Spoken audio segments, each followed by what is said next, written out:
What's up, tricksters and tricksetters? Today we have another tier 3 sub VOD review, actually a free VOD review. And basically we are reviewing Bleach, who is a Diamond 1 Omen main playing on Ascent. Essentially, Bleach is a player that I've already coached, and this is like a follow-up to see how he's doing, and also to see like if he should be changing his training, aim training, or anything else in any other direction. Just keep in mind, I never did coaching with him on Ascent, so I have no fucking idea how he plays Ascent, which is gonna be very interesting to watch.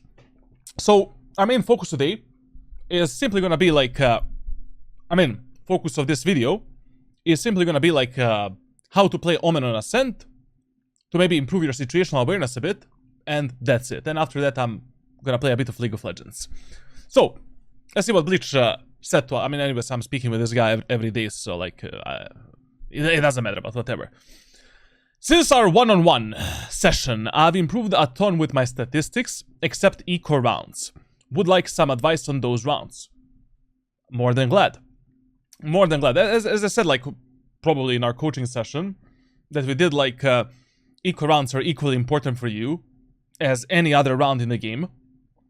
And basically, you need to maintain at least 1 KD. Like, 1 KD minimum, essentially. Like, you should be able to trade yourself for at least 1 kill during the eco rounds. I mean, playing Omen, that should be a piece of cake. Like, walking through the park.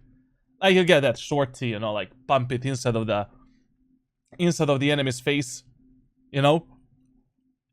Abuse the Kabi position smokes. Some executes aggressive setups. It should be easy.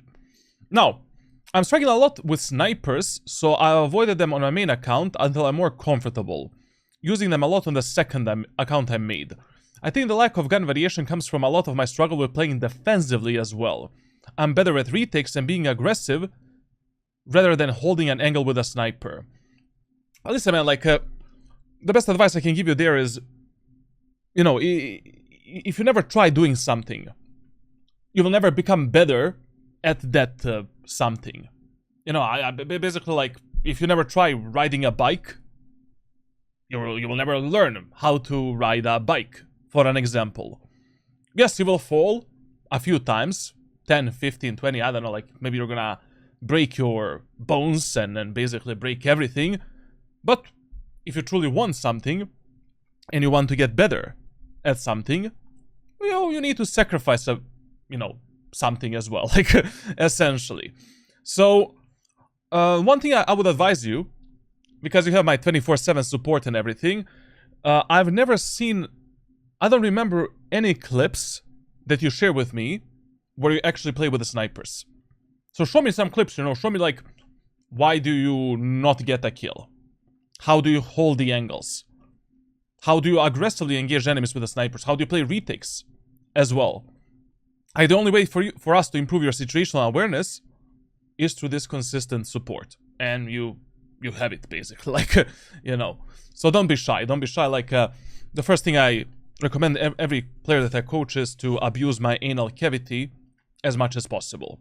Now, I struggle a lot with my 1v2s, about 20% win rate, but I do really well in 1v1s, 70% win rate. Listen, like, you know, I always say that in combination, you should be winning 60% of your 1v1s and 1v2s. Together, you know? If you're already performing really well in 1v1s, like, I don't expect you to win 1v2s every single time. Like, 1v2s, realistically, you should win like 40-50% of the times maximum at your current skill level. But very good when it comes to 1v1s, like, basically being able to clutch the rounds and close out the rounds is the most important thing in Valorant. Like, that is the impactful player in this game. Essentially a player that can close out the rounds no matter what, basically. So, fine, good. I have no objections there. Like, obviously, you know, 1v2s are a bit more complicated. You need to think about 2 enemies and not only 1. So, once again, share with me some of the clips. Like, I cannot help you if I don't see how you are actually fighting those 1v2s. Struggle a lot on Ascent this act, went 2 weeks straight without winning a single match. And my stats are my worst on it, tied with Icebox. I played kinda well this match, but it definitely didn't feel like it should have been this close. I could have definitely made this a blowout. Okay, very good. Very, very good. Basically, like, with Omen on Ascent, you should be able to have like 55 to 60% win rate in ranked solo queue in the ranks below Immortal 3. Like, basically, Omen is a really powerful agent on that map. A lot of amazing aggressive outplays, general outplays, default setups. So we'll see. I mean, very good map for a VOD review. Anyways, I don't really remember like which fucking map we reviewed like during the actual session. Just a moment, I completely forgot. Okay, here are some clips. So we reviewed. We did a coaching on Split. Fuck yeah, man! Like basically, Split and Ascent are really the Omen maps, and very similar maps as well. You know, basically, Split and Ascent should be played almost in a identical way. I mean, you follow the same mindset on attackers and defenders side. Very, very similar maps. When it comes to Icebox, like, it's a very mechanical map. You know, you really need to master the snipers on that map. Crosshair placement and pathing are mega important. And I understand why you're struggling, basically, like, you know, you're still doing the aim training that I share with you, and, you know, there's a long road. Long road ahead of you, essentially. Okay, let's see what you're doing. Let's see, like, what's happening on Ascent. Let's see if you should change your training in any way. And, yeah. When it comes to the tracker, like, you're still grinding the game. That's good. Like, you're not mentally destroyed. We finished the last act, Diamond 1, which is good. As far as I remember that, you know, that is your peak rank, which is nice. Your stats definitely improved compared to the previous act. But by the way, we didn't do the coaching in the previous act. Like, I think we did a coaching somewhere around a few weeks ago, essentially. When he was Platinum something. I don't know exactly which Platinum he was, but yeah, he was a bit stuck in Platinum. I don't know really. I don't remember really. Like, I coach a lot of players daily. Now, overall, you know, your stats in the previous act were good. You know, much better than what I saw during our coaching session. Basically, as far as I remember, your KST was not this good. And your overall impact was not this good. Like, just keep in mind that now the actual grind begins for you. You know, like, basically, now you're actually doing the training. Now you're actually applying all of the tips, all of the rules. Like, just don't give up. You know, basically, now this act is the act where you should just fucking grind the shit out of it. It's a MMR reset, rank reset as well. Like, I think that this act, you should be able to get Ascendant 1 without any real problems. I cannot speak about your tracker like this act. Like, I mean, you just literally played nothing. Did they actually tell you to try Phoenix? Like, what the fuck is this Phoenix arc? I mean, Phoenix is not a bad agent. Like, I do recommend him quite a lot. And to quite a lot of the players that I coach. One of the best duelists. Just a moment. So you experiment with Phoenix. Listen, man, like I told you, like, whenever you decide to, like, experiment with something, hit me up. Like, I mean, Phoenix is working really... I mean, to be honest, like, he's playing in a bit lower ranks, maybe. Like, you know, gold. I mean, I don't know who is he playing with and against. Like, when there is a rank reset, like, only God knows who you're gonna have in your lobbies. But if Phoenix already works this well for you, like, sure, you know, apply him as your secondary agent. Basically, Phoenix is like a really slept on duelist. You know, I rate him really, really high, like S-, A+, like somewhere in that range. Very simple agent, very effective in the low elo and medium elo lobbies. a lot of plays that you can do, a lot of self-sustainability, versatility is okay. So if you're already finding success with Phoenix, you can run down with Phoenix on the maps where you struggle with Omen, for an example. Or simply give yourself a bit of a break. Also keep in mind that even though we assigned Omen as your main character, like I want you to experiment with some other agents as well.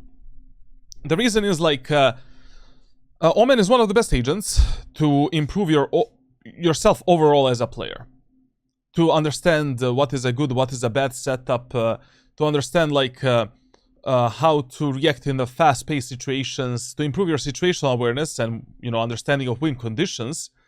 But if Omen is not working for you generally as an agent, which I don't know why that would be the case, since, you know, in the last act you had 1.12 KD with Omen and 140 ADR, almost 75 KST. But if you get bored from playing Omen, because it can be really tedious to only play one agent, experiment. You know, feel free. Like, there's probably something that I told you in our coaching session that you should definitely give a try to some of the other characters as well. Now, I don't really, I don't know, my memory is like basically on 0. But I told you already that, you know, Teho, just don't. After the nerfs, just don't even try him. I would like to see some of the Phoenix clips from you through private messages. That would be amazing, to be honest. Like, to see what you're doing with Phoenix, and maybe I can help you actually master this agent. Clove, fuck the Clove, you're playing Omen anyways, and you started dominating with Omen in the previous act. Just, you know, before the coaching session, the guy played like 200 matches already. Or even more, I don't remember actually. Maybe, actually after this VOD review, I will recommend to you like 3 more picks that you should maybe try during this act. Overall, not bad. Like, I mean, your stats did get better. The Corrode is working great for you. I'm glad that is the case, because, you know, Omen on Corrode is really good. Also, please remind me if I forget. I already made some Corrode coaching videos for you guys that I coach privately. So just remind me to send you the document after this VOD review. And when it comes to like Icebox, like, you know, Omen is a good pick on Icebox up to Immortal 3. But if you play him in a very specific way that I've mentioned and explained in my rank playbook. If Omen is not working for you, or you just cannot apply that specific playstyle, fuck it. Just absolutely fuck it. Like, pick any other agent. Literally any other agent. Like, Chamber is okay pick. You know, you can try Chamber on that map. Like, then maybe try some Duelist. Why not? Anyways, you're mastering the Omen. Like, playing someone like Jett should be a piece of cake for you, to be fair.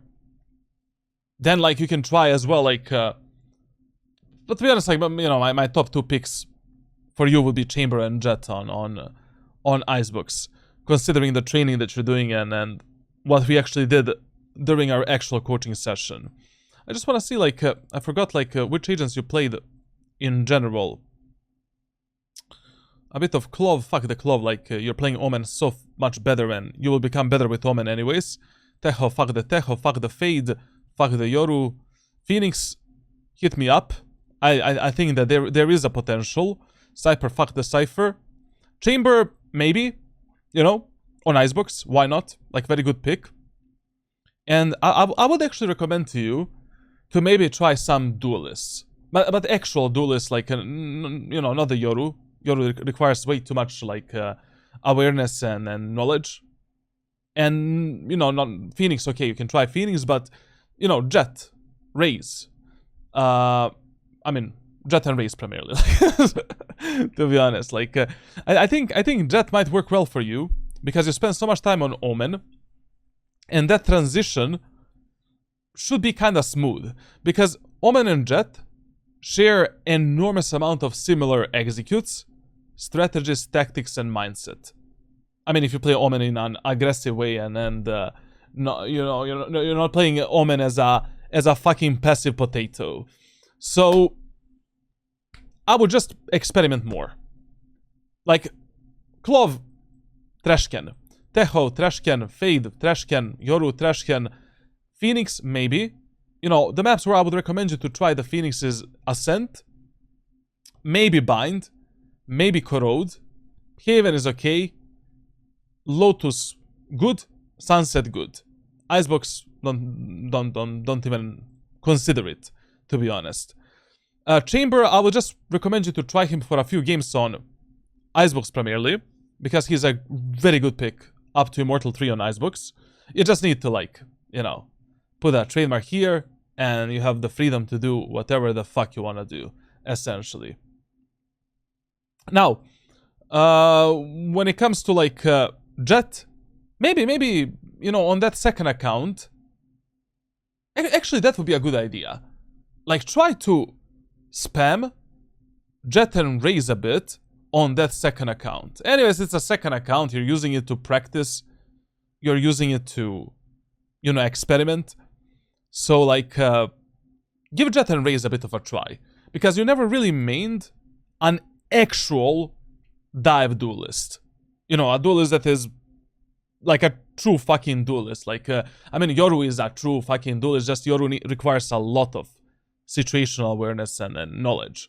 But spam a bit of the games on the Jet and Raze. Like, you know, Raze is really good now because she's good on Lotus, she's good on Corrode, she's good on Sunset.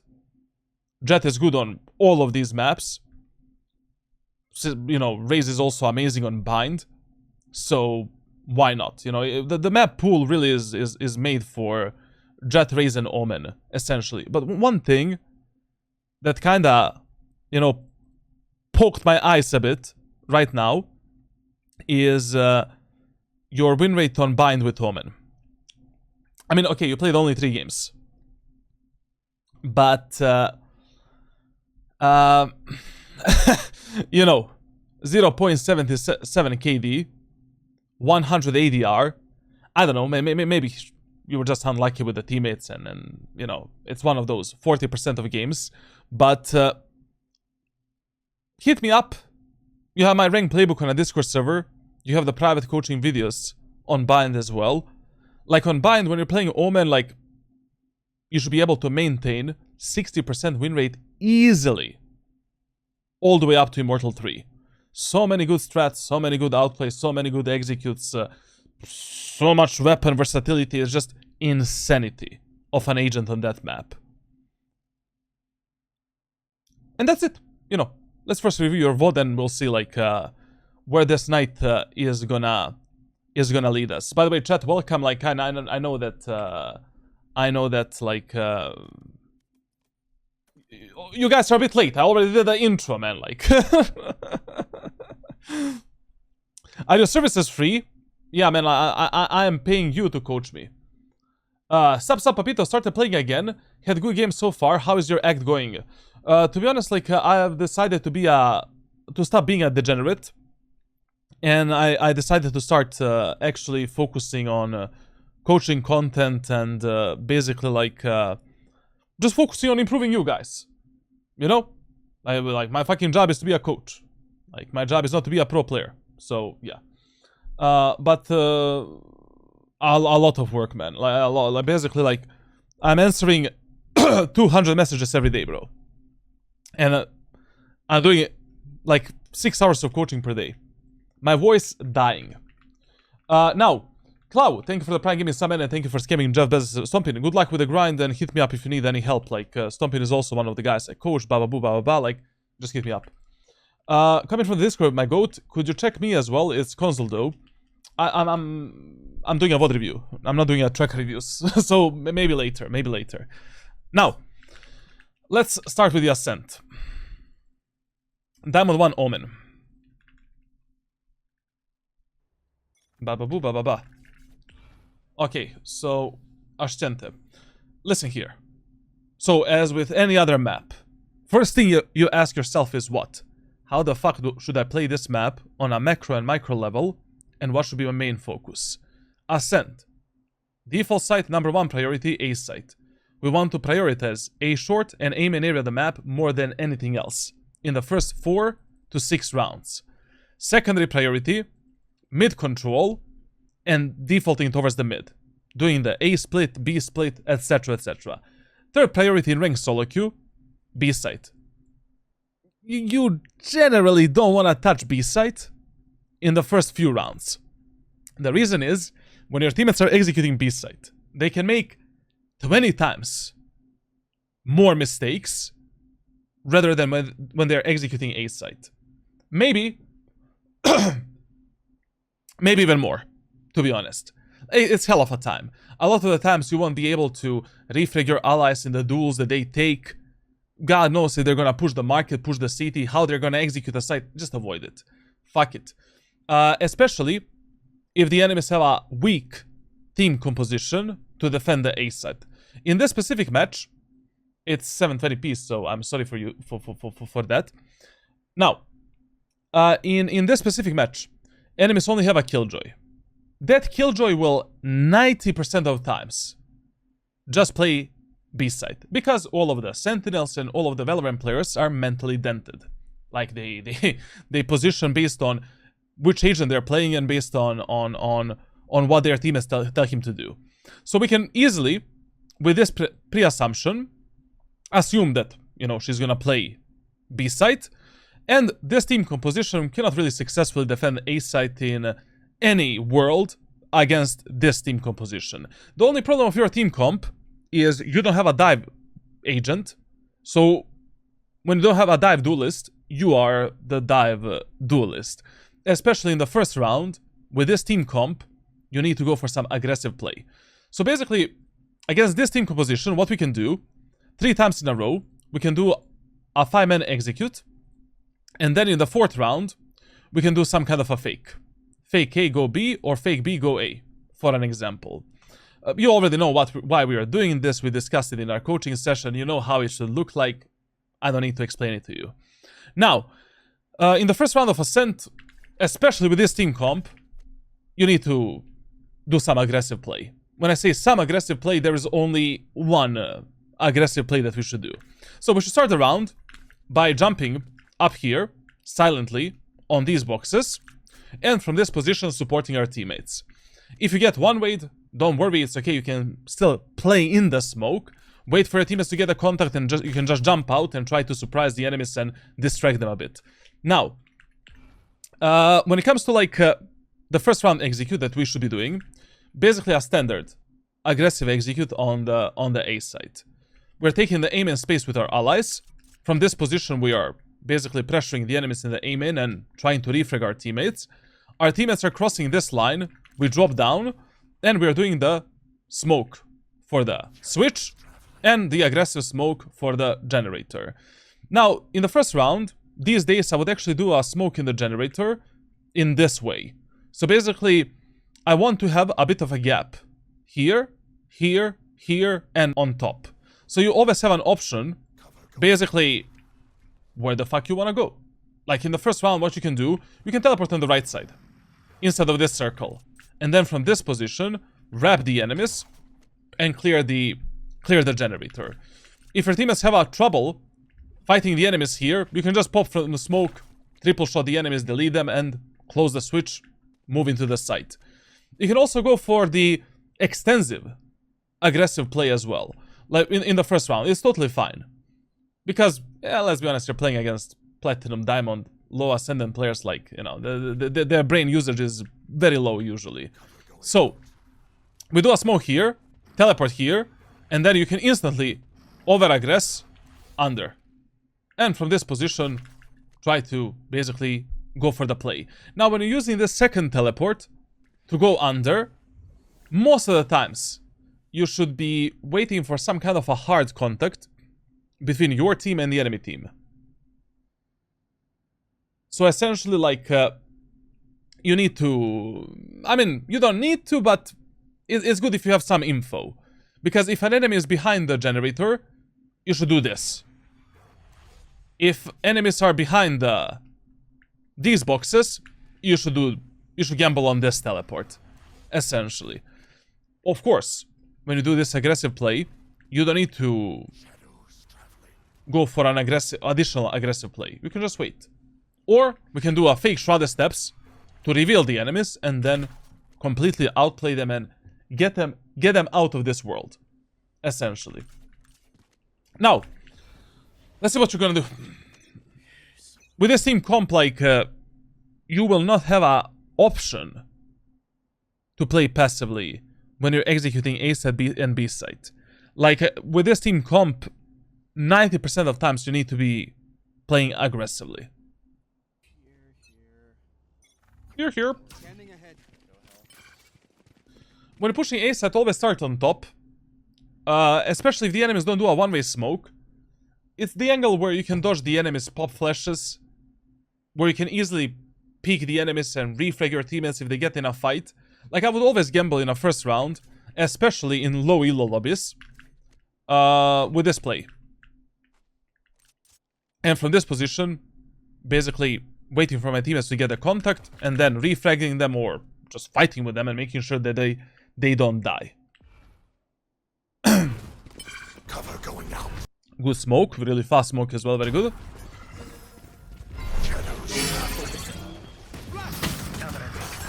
Okay, good. Now, you know, while you're doing this type of a play, your eyes need to be glued onto the minimap. Especially when you get in a smoke. You got all of the info from the minimap, what you should do right now. Sky is backside. One enemy is on tower, on rafters. So chances that there is a third enemy here as well is 0. So basically when you see this type of a setup, you can easily pre-assume that one enemy is maybe short inside of your smoke and that 2 enemies are rotating from B. So what should be your play right now? If you already teleport on top of the generator, I mean, you can just fucking peek behind the smoke, take a kill, open the site, pick up the ghost or whatever they have, and that's it. Done. Essentially. This is unnecessary complication from you. Like, basically, in the middle of every Omen play, there is nothing for you to do. Like, there's no reason for you to look at your screen, especially if you're teleporting into some safe smoke, safe cubby position, etc, etc. You need to look more at the minimap. In the middle of every execute. Like here, you know, what am I looking at if I'm not looking at the minimap? And here, like, if you actually got the info from the minimap, you are swinging in that sky and making a, I don't know, like, something out of her. Like, Evan.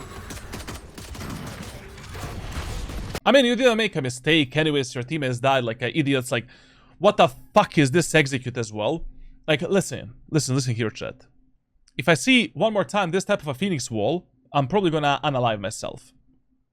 Like, literally, this is shit. Like, it's so unnecessary. It's not really your mistake that 2 of your teammates died here. Like, that smoke on the tower wouldn't make any difference. And enemies can peek from that smoke at any moment of time around the cover. It literally doesn't matter. Like, just the pathing that your teammates chose is something that you simply cannot control. Like, no one should ever fucking path into the A site like this. Like, maximum 1 teammate should be here. Maybe 2 with some kind of a cover. So, it's okay. It's okay. Spike down A. Listen, man, like, if you're already on that close range against an enemy, just gamble on a triple shot. I know, like, it's RNG. I know, like, it can be, you know, hit or miss. But to be honest, like, against the Reyna that overhealed, that's your best bet to actually win this gunfight. I mean, gunfight lasted way too long anyways. You could have won it if you actually had better micro corrections and actually you thought during this fight for a second. But anyways, when it comes to the mechanical problems, like I told you during our session, it's gonna take you 3 months to fix all of this. So, like, just keep doing the training. I'm gonna try to see if we can add anything else to the training as well. Overall, good play, good idea. Everything was nice. Just, you know, from this round, you need to be collecting information about your teammates as well. And suggesting them what to do. Like, basically, this Phoenix wall does absolutely nothing. It's such a dangerous wall. Such a shit wall as well. Basically, it's just stupid to do it. Like, the only reasonable and only good Phoenix wall on a set of Ascent is a wall that goes like this.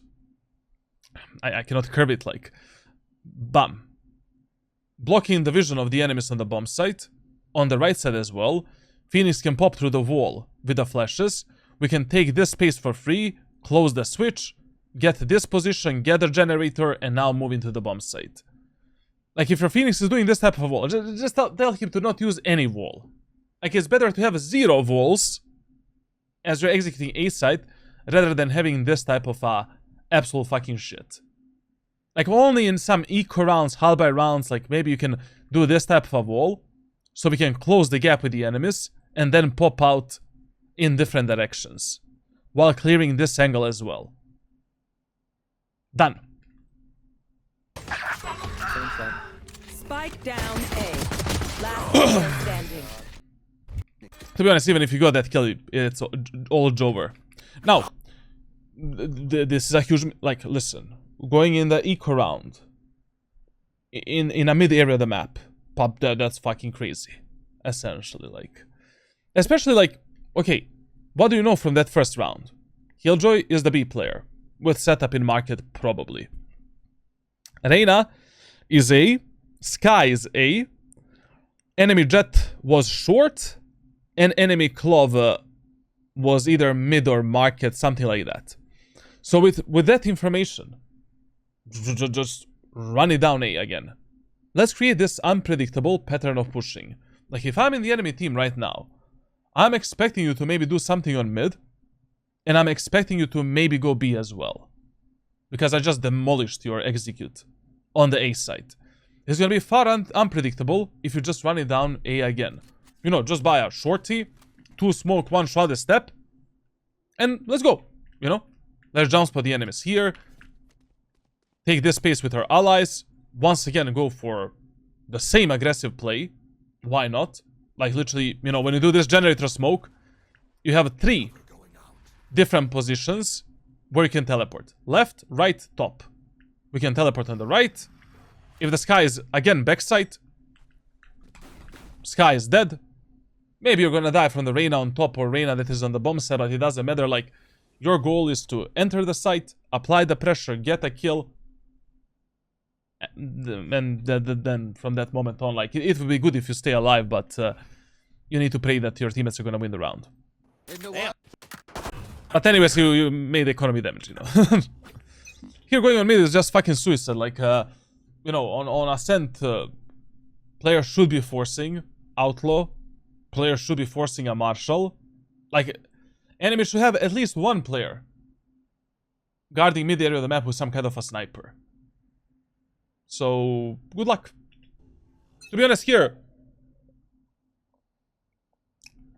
if my teammates want to go mid in this eco round of Ascent on the attacker side, smoke both short and bottom mid as well. Like, literally do both of these smokes. This smoke and this smoke. And in this eco round, it is much better if you're starting top mid. Basically, like, whenever your teammates want to contest mid, and you don't have, like, anyone top mid, start top mid. You need to have some level of pressure from this area of the map. And also, we need to have the sound to listen what the fuck is happening in the A main. Are the enemies doing a one-way smoke, some kind of utility, just for the information as well.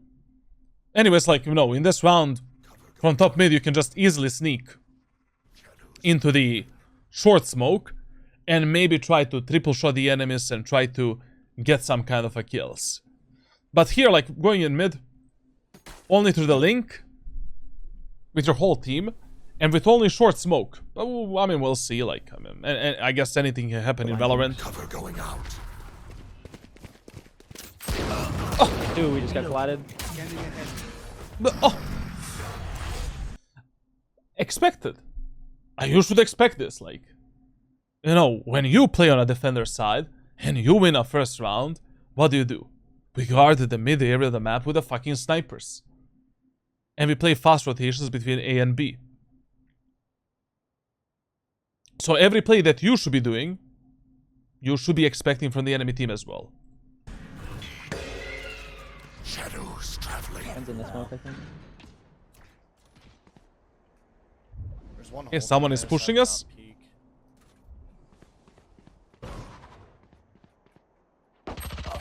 Yep, she's there. Spectre. Overall, a very stupid round. I don't fucking care. Basically, whenever your team is telling you in this eco round, they want to go mid, you tell them, me no comprehendo, me take Spikeroni on A site. Take the spike, run it down A. I don't know, tell them you're gonna suck their cocks off if we actually execute A set as 5. Only for gay, I don't know. So, basically, stupid idea. Like, if your team want to do this type of a plan, try to get a kill with a shorty in A short. Basically, it is totally fine in this round to just buy a shorty, have 2 smokes and 1 shot step, and do this smoke, then do this one. When that smoke deploys down there, sneak into the smoke in short, and try to make something happen. Like, usually, players in Diamond, Platinum, Ascendant, they're gonna have someone in the short area of the map that you will be able to kill.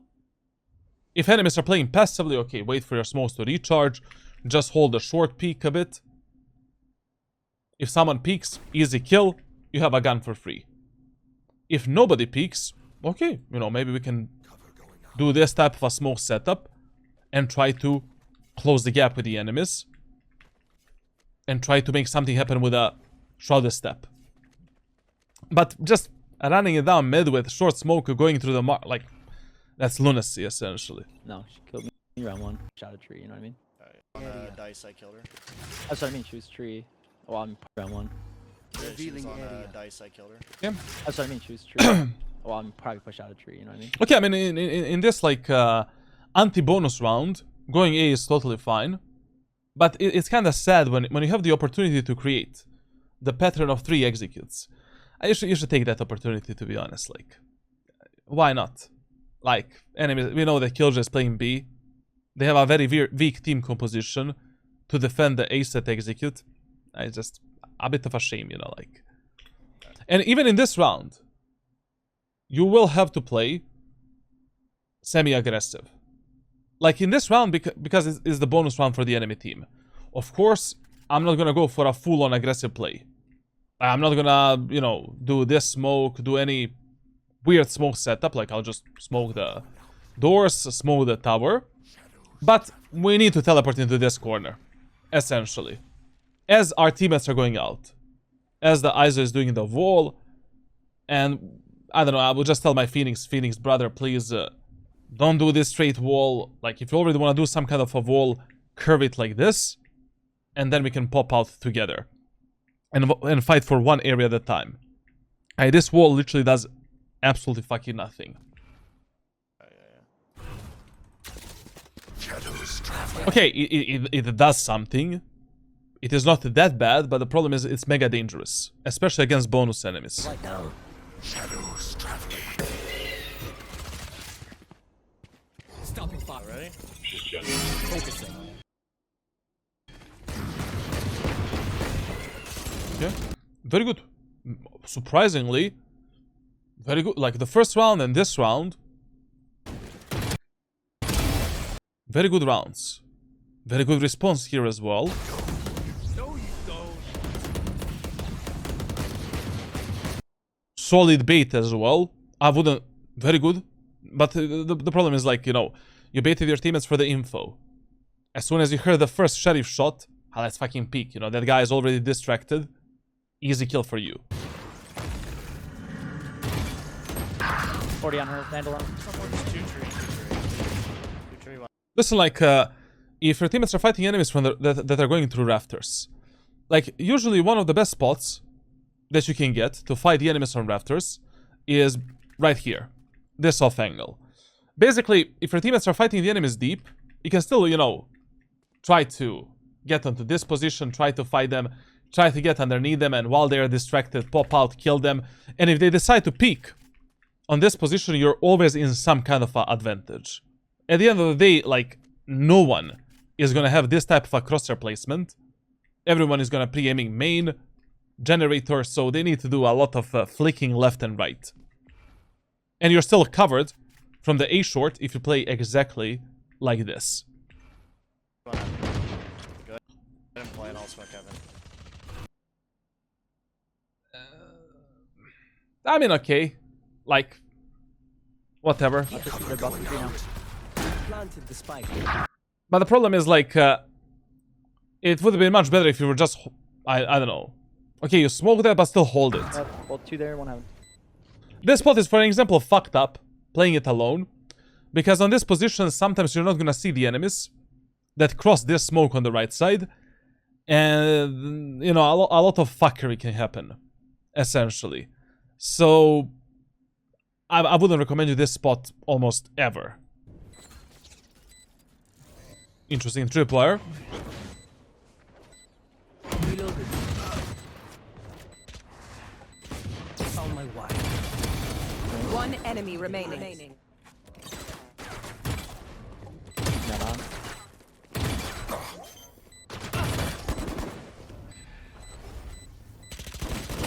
Nice. Vandal's down, Vandal's down. Why are you complicating the round? We talked about this in our coaching session. Brother, you're 2 versus 1. Spike is planted down. Just fight with your teammate. Literally, like, in these type of scenarios, you should be limiting your utility usage to bare minimum. Like, you're only using the utility that you know will 100% be useful for you.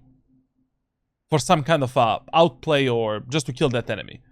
You know, here, if you have a paranoia, I would definitely use paranoia to run down the killjoy and to try to take that kill with the Cypher. But here, where do you want to teleport? And why? Just destroy this turret on the left side.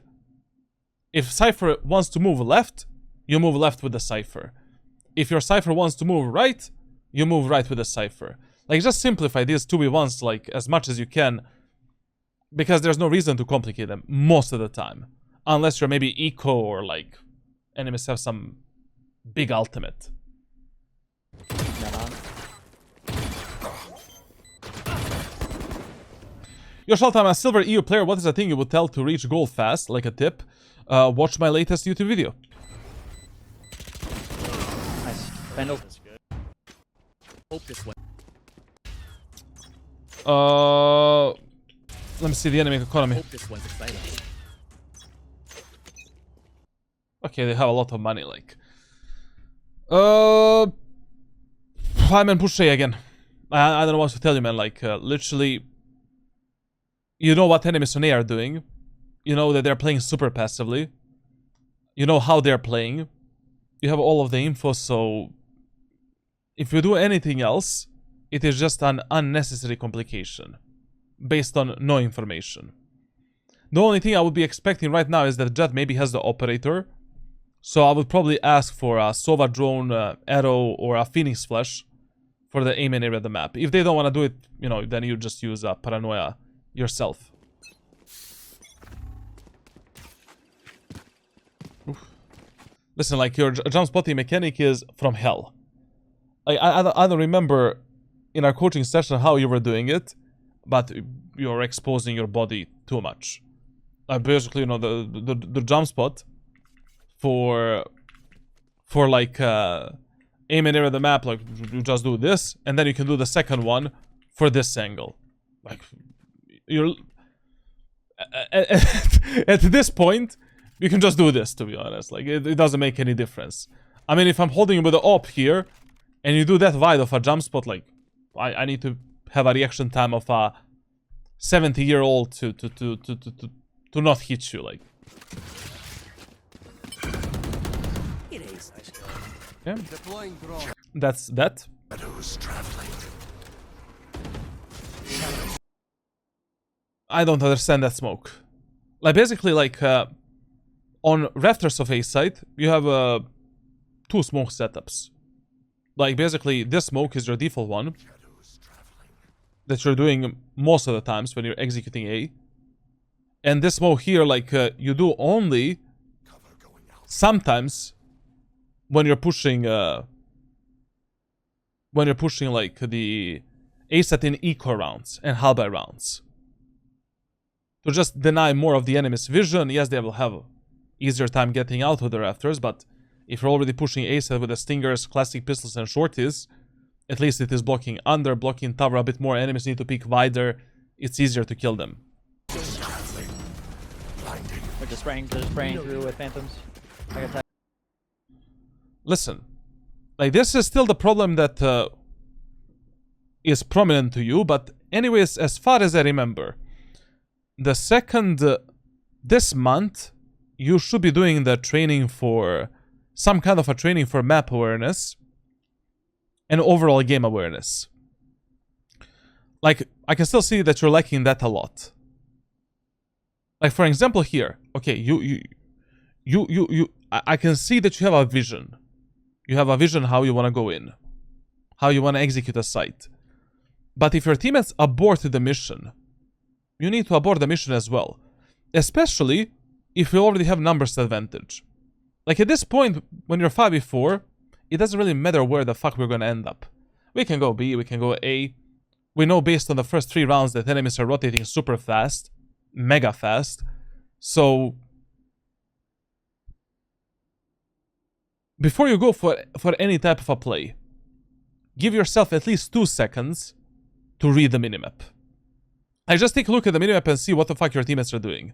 Are they ready to go out? Are they ready to support me? Will they follow me? Because here, Traveling. Blinding. We're just spraying through. you know, you see that your teammates are falling back. Fall back as well. It's okay. I know that we wasted that paranoia. I know that we wasted 2 smokes. But it's not an eco round. You know, if this happened in an eco round, like you have only a Bucky, Shorty, Classic Pistol, Stinger, okay, I would probably recommend you to go in. Because this might be the last opportunity that you have to go for some kind of an aggressive play and to close the gap with the enemies. But full by round 5v4, like, relax, chill. Just phantoms. chill, daddy. I got tagged up. One heaven and one tree.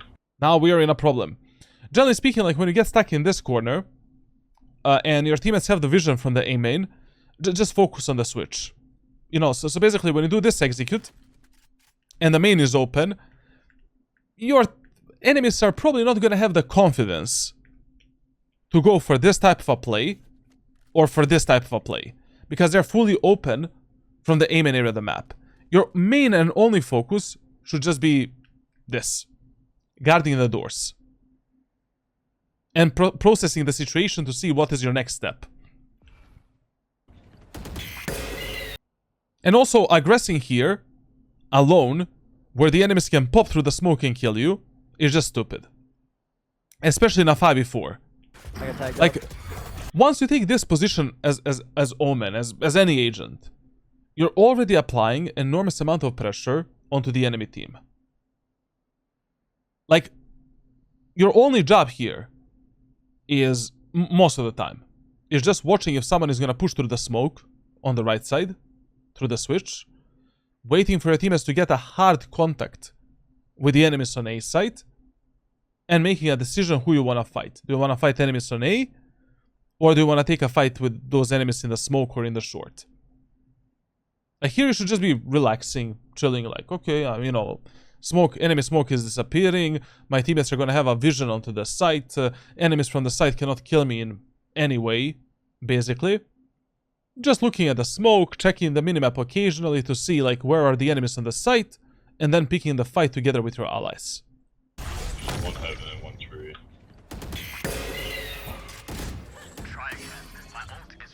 I don't know how we are alive, to be honest. By the way, if you do this type of a smoke, like, actually, it doesn't, it really doesn't matter which type of a smoke you use. Like, whenever you smoke the rafters of the A site, always check this position and check this position always. Enemies can literally hide inside of this smoke. And basically, like, you don't want to die from, you know, me popping out with a judge, like, it's just stupid, like, you know, I don't know, spam it a bit, like, get into the smoke with a shorty. I highly doubt that your platinum diamond teammates are gonna check this smoke. Not enough. Fuck, I can get that now. Someone is A. Reloading. I'm not, if I'm not comfortable using left control to crouch, what other keybinds should I use? Left shift, caps lock. And anything that you can hit with a pinky would be okay. This angle is absolutely fucking dog shit. Just remember that. Generally speaking, almost every position around these boxes here is mega dog shit. And you just use it when you really need to use it. Like, basically, this is like, you know, like a yellow area of the map. This is absolutely fucking red in the post plant. This is absolutely fucking red in the post plant. This here is like, you know, yellow. This is like a more like a gringo area of the map. This here is okay to watch the tower and you're fully hidden from the short. This is also like a yellow area of the map, and this is yellow underneath as well. Basically, like, you don't want to be here. Like, it's just better, like, you know, if you already want to watch the enemies on rafters, just take this off angle, watch them from this position, take a fight, you can go behind the generator, kill these guys, then, like, you get the point. Reloading. Why you should not play here. It's just a headshot angle that really doesn't work in a favor of a player that is behind the boxes that much. Behind you. We lost this round. God, player. No distraction. Last player standing.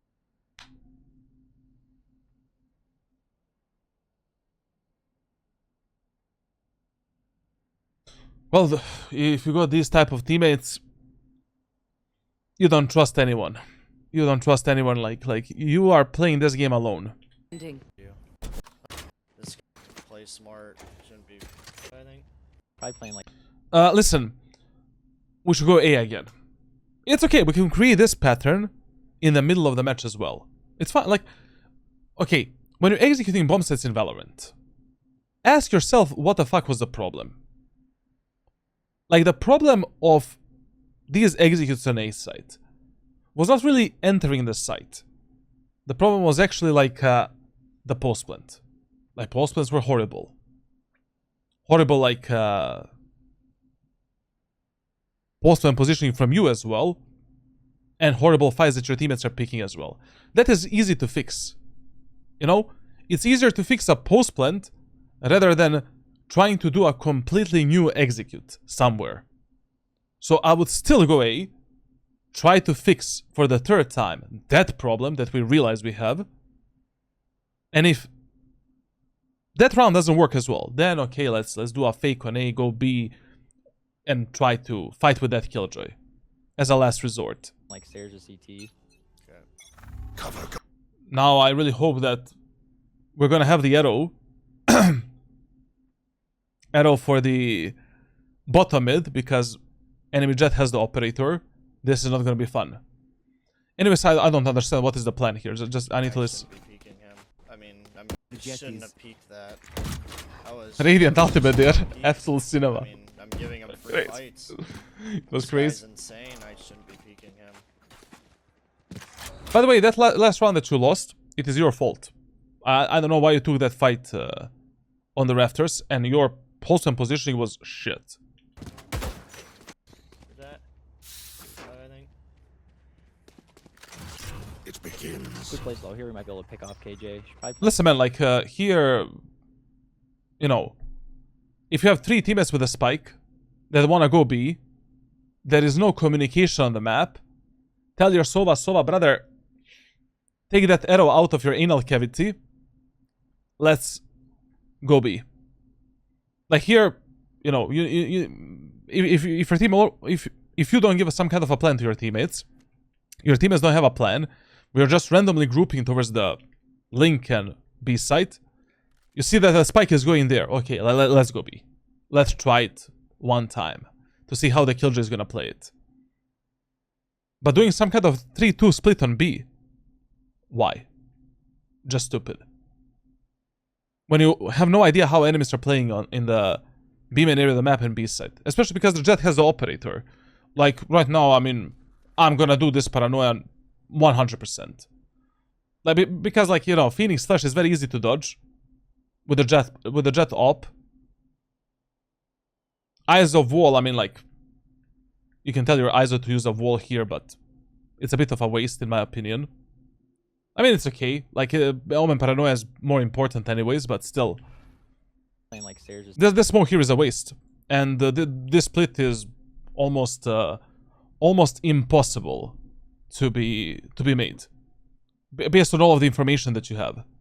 Like, your teammates are horrible. Like, you don't have a dive agent. You are the dive agent. You're pushing B set against the Killjoy. Enemy Jet might play B main, might play mid. Like, we are risking dying from the Jet in 2 different areas of the map. You're not calling to your Sova to give you the arrow for mid. And plus we're doing a 3-2 split, like a recipe for disaster essentially. CT. In ranked solo queue. Cover going out. Defeated. Ma Sova is a fucking martial minister. I apologize.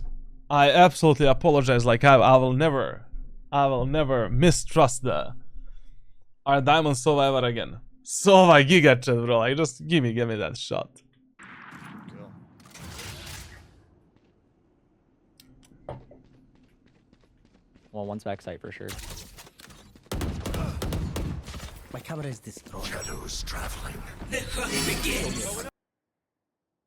But I don't understand, like, why did you use a smoke for short? Like, you know, that's something I just don't understand. Like, what was the point of... I don't know, you need to tell me later, like, what was the idea in this round, because I literally have no idea, like, what you wanted to do. Also, like, listen. Okay, you decided to smoke with one smoke. How much does your coaching cost? On my Discord server, you have everything, like, I have, like, 5 different plans, like... Hard to explain. Hard to explain. Now, listen. So basically, like, you know, you have only one smoke. On B site, there is enormous amount of angles, off angles, and different peaks that enemies can use to fuck us up. If you already have a paranoia and one smoke, we need to use that paranoia before our teammates decide to enter the site. Like, as soon as you saw that your teammates were moving in, and they gave you the call out for that. Smoke this, paranoid this, and you're basically trying to teleport in this position. And from this position, you're supporting your allies. You can use the second TP as a fake TP to scout for the enemies on the B site and to distract them a bit. And then we are moving in together with our teammates through the speedway, or if they're going from the stairs, whatever. I mean, going through the stairs without the CT smoke, that's another problem that is going to be interesting in this round. Well, one's backside for sure. At least you should not be stairs, like, that's suicide essentially. My camera is destroyed. Shadows traveling. Also, you saw the Killjoy at the stairs, like, flash her, like...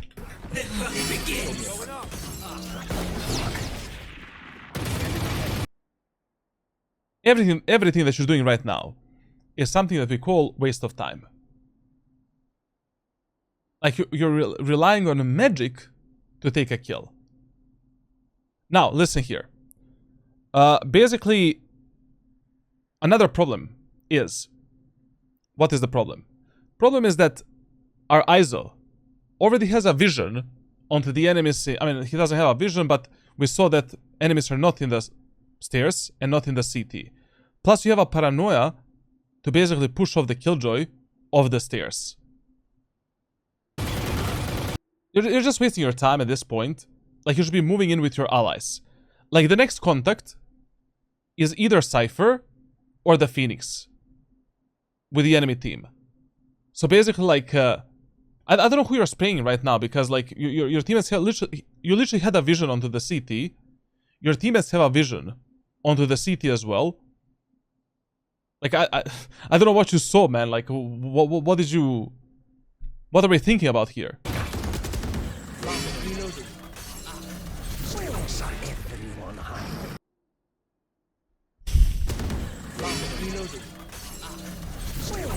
This is basically a very common mistake of a lot of the players that play like dive agents and aggressive characters.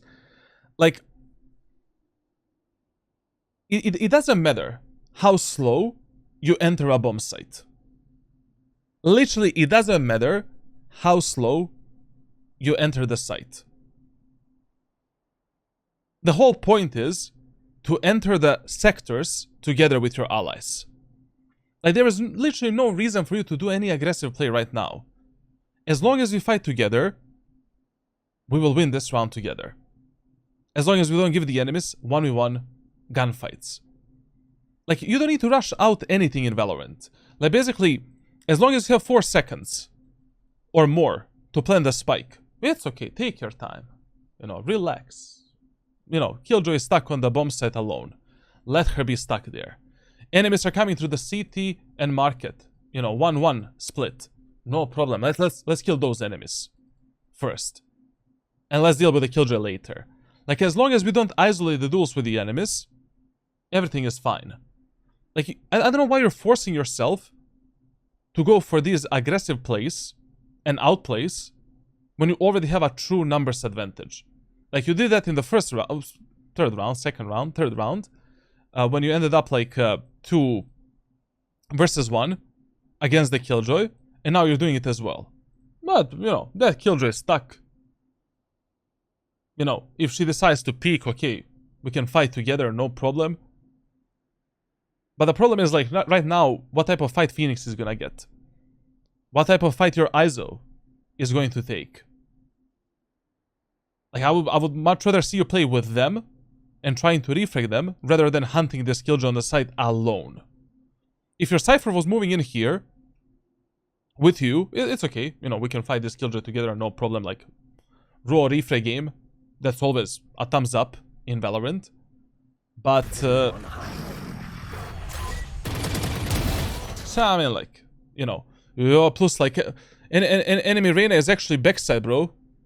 You know, this is something that I also did. I mean, nobody knows where. I would also pre-assume that Reyna and Jett are actually, like, in the CT and market. That they're rotating from the A set, especially because Reyna was always the A player. So, this is another reason why this was mega dangerous. Like, My ultimate is ready. Spike down B. One enemy remaining. Oh, she's thankfully you didn't die, and, you know, You can bring bomb to site. we're getting a bit lucky here. Going out. Mark it. Enemy B. Once again, like, I don't know why you're relying on some kind of a luck or aggression or shit to win this type of a round. Relax. Like, you know, you don't need to spam anything. Like, you don't need to do anything, essentially. Your only focus right now is to chill, relax, ask yourself, how can I play with this ISO to refrag him and to kill this Jett, and that's it. Like, right now, probably the best idea is to double down into the CT, and one guy holds CT, one guy holds the cross from the market, and we have a perfect triple cross setup, basically. Can you explain how to abuse the aim assist on console Valorant? I literally never played the Valorant console. Never. I wanted to do some Iron Radiant on console, but I don't know, isn't console Valorant kinda dead? I don't know, is it any popular? It seems like no one is actually streaming or making any content when it comes to the console. I think mobile is gonna be very popular, though.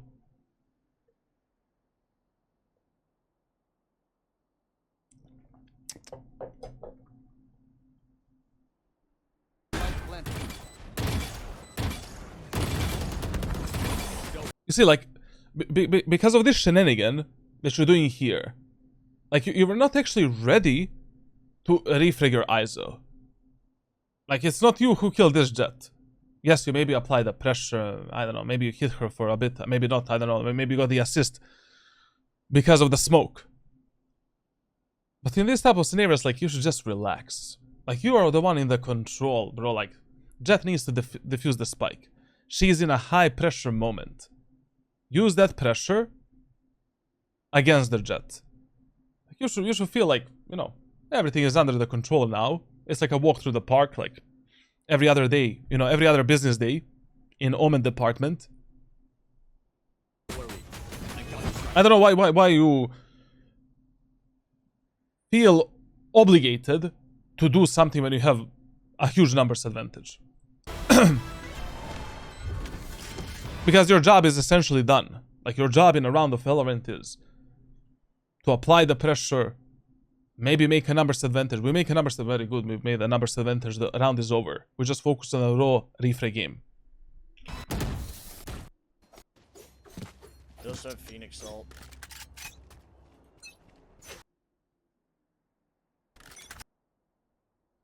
I don't understand, like, why are you always starting mid? Okay, once again, like, every round, you need to put yourself in the enemy's shoes. Literally every round. So basically, in that last round, our Sova peeked from the mid tiles and killed the enemy Clove. Like, because of that, at least Clove is gonna be aware that we love to do that. And at least someone is gonna hold the mid tiles from short. And maybe once again, enemies have the op. Now the second problem is, like, we won quite an easy round on B site. And we found almost zero success on the A side. So, you know, an average diamond player thinks, aha, they're probably scared to go A. We lost our first round on B. Enemies are gonna go B. So in this round, it makes a bit more sense to go A. Because of how the last 5 rounds played out. But if I already see that my teammates are starting towards B side, and I'm smelling some kind of a setup from the enemy team, maybe some aggression in the B main, maybe there's gonna be 3 enemies on the B side, who the fuck knows in this round? You better believe I'm gonna play with my Phoenix. Like, right now, I don't know. God help us. Like, I mean, if Phoenix doesn't use a flash, if Iso is not there to refrag him, I mean, you're just wasting one piece on the chessboard. Cover going out. And I don't really understand, like, you have 4 teammates looking towards the B main and B side, and you're doing the smoke for short. Huh? Like, what? If my teammates already want to send it B with the Phoenix ultimate, okay. Like, you know, I'm gonna use the smokes for the market, for the CT, use the flash for the stairs and speedway. My Phoenix goes south as a recon drone. That is gonna give me enough info to teleport somewhere and get some initial space for my team. I can push in with my Phoenix, wait for the rest of the team to come, and that's it. And we don't need to use our ultimate at all. Like, you cannot afford losing the smoke in short if you have 4 teammates going B. Like, you know, pushing B set with only 1 smoke is always hell of a time. Like, you can push A set without any smokes. It's not that big of a deal. I mean, of course, like, smoking the switch is very important, but when you don't have a smoke for the CT and you're pushing B, it's a bit, like, tedious. If you don't smoke the market as well, and you don't have a jet to close the switch, that's also, like, mega fucking tedious. So, like, I don't know. Like, this is gonna be hell of a round overall. I don't know what you're doing here, essentially. You see, like, your Phoenix is using the ultimate. He's going B. 0 smokes. No paranoia. And you're the last guy coming to the B main. How? It's only the 6th round of the match, but there is no way that your focus lasts for 5 rounds. Come on, like, you know, you're better than that. You're much better than this. Shadows traveling out. Revealing area. Like, this is not the problem of the Ascent. So far you're playing quite well in terms of utility usage, in terms of executes at least. But, like, what is this? There they are. She's blind, she's blind, she's blind. Like, that Killjoy should have already been dead. Like, already here. As the Phoenix is getting on this angle, we have a smoke for market. Here, we have a smoke for CT. Here, we have a paranoia for the stairs. And here, when the Phoenix pushes this Killjoy from the Speedway, I'm teleporting Speedway and moving in with the Phoenix. And you're like the last guy in the B-main. Revealing area. There they are. I mean, you know, this solistic playstyle, where you maybe try to find the kills on mid, maybe try to do something alone, you should apply when the match is really going to shit. Like, nothing is working.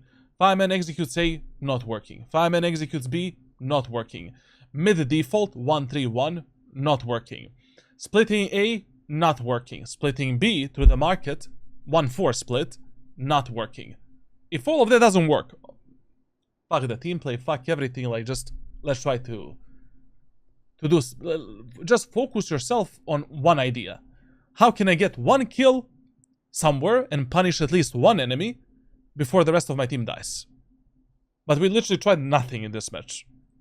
She's blind, she's blind, she's blind. If you were to start over and pick up Omen as a new agent, where would you start and who'd you watch to learn from?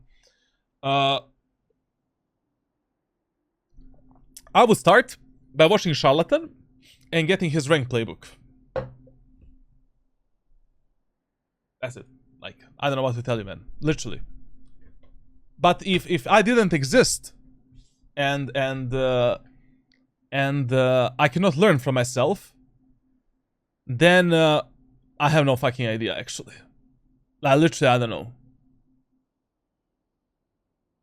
Because I don't know any content creator or a coach that is doing actually,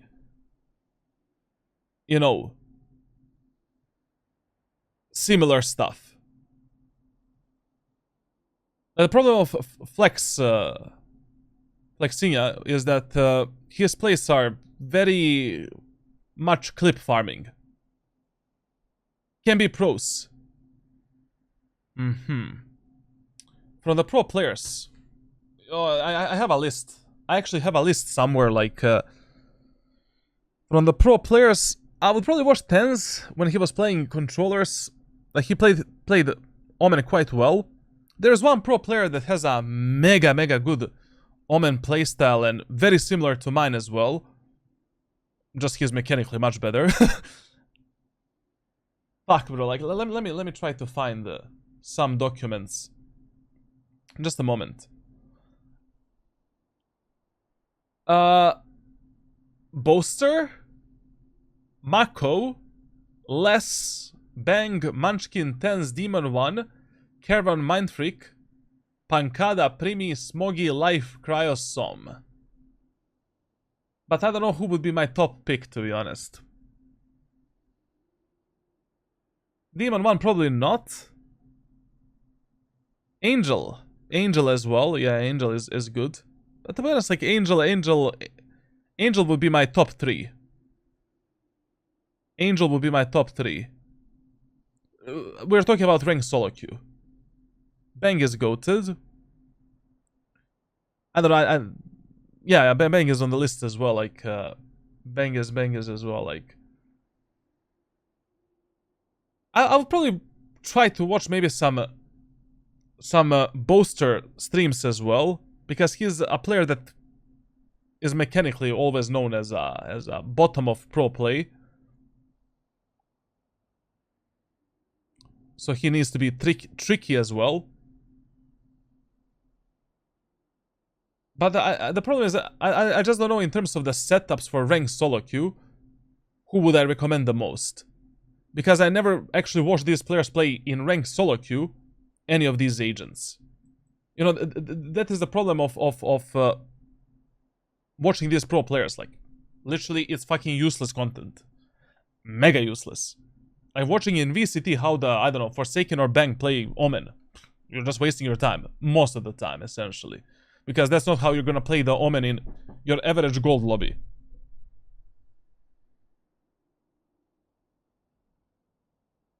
The problem with Dr. Freezy as well is like, you know, sometimes like, Bang is actually a really good shout ranked wise. You know, that's also the problem. Like, a lot of these players just play in Radiant ranked. I also play Omen in a completely different way in Radiant lobbies. Like, there is a 40% difference in my playstyle from Immortal 3 to Radiant and from Iron 1 to Immortal 3. 40% of difference, and that's a lot. That's basically almost the whole, you know, half of the playstyle gone, and strats and tactics. So it's really hard, like, there must be... I'm probably missing someone, like, there must be someone else that does the guides and...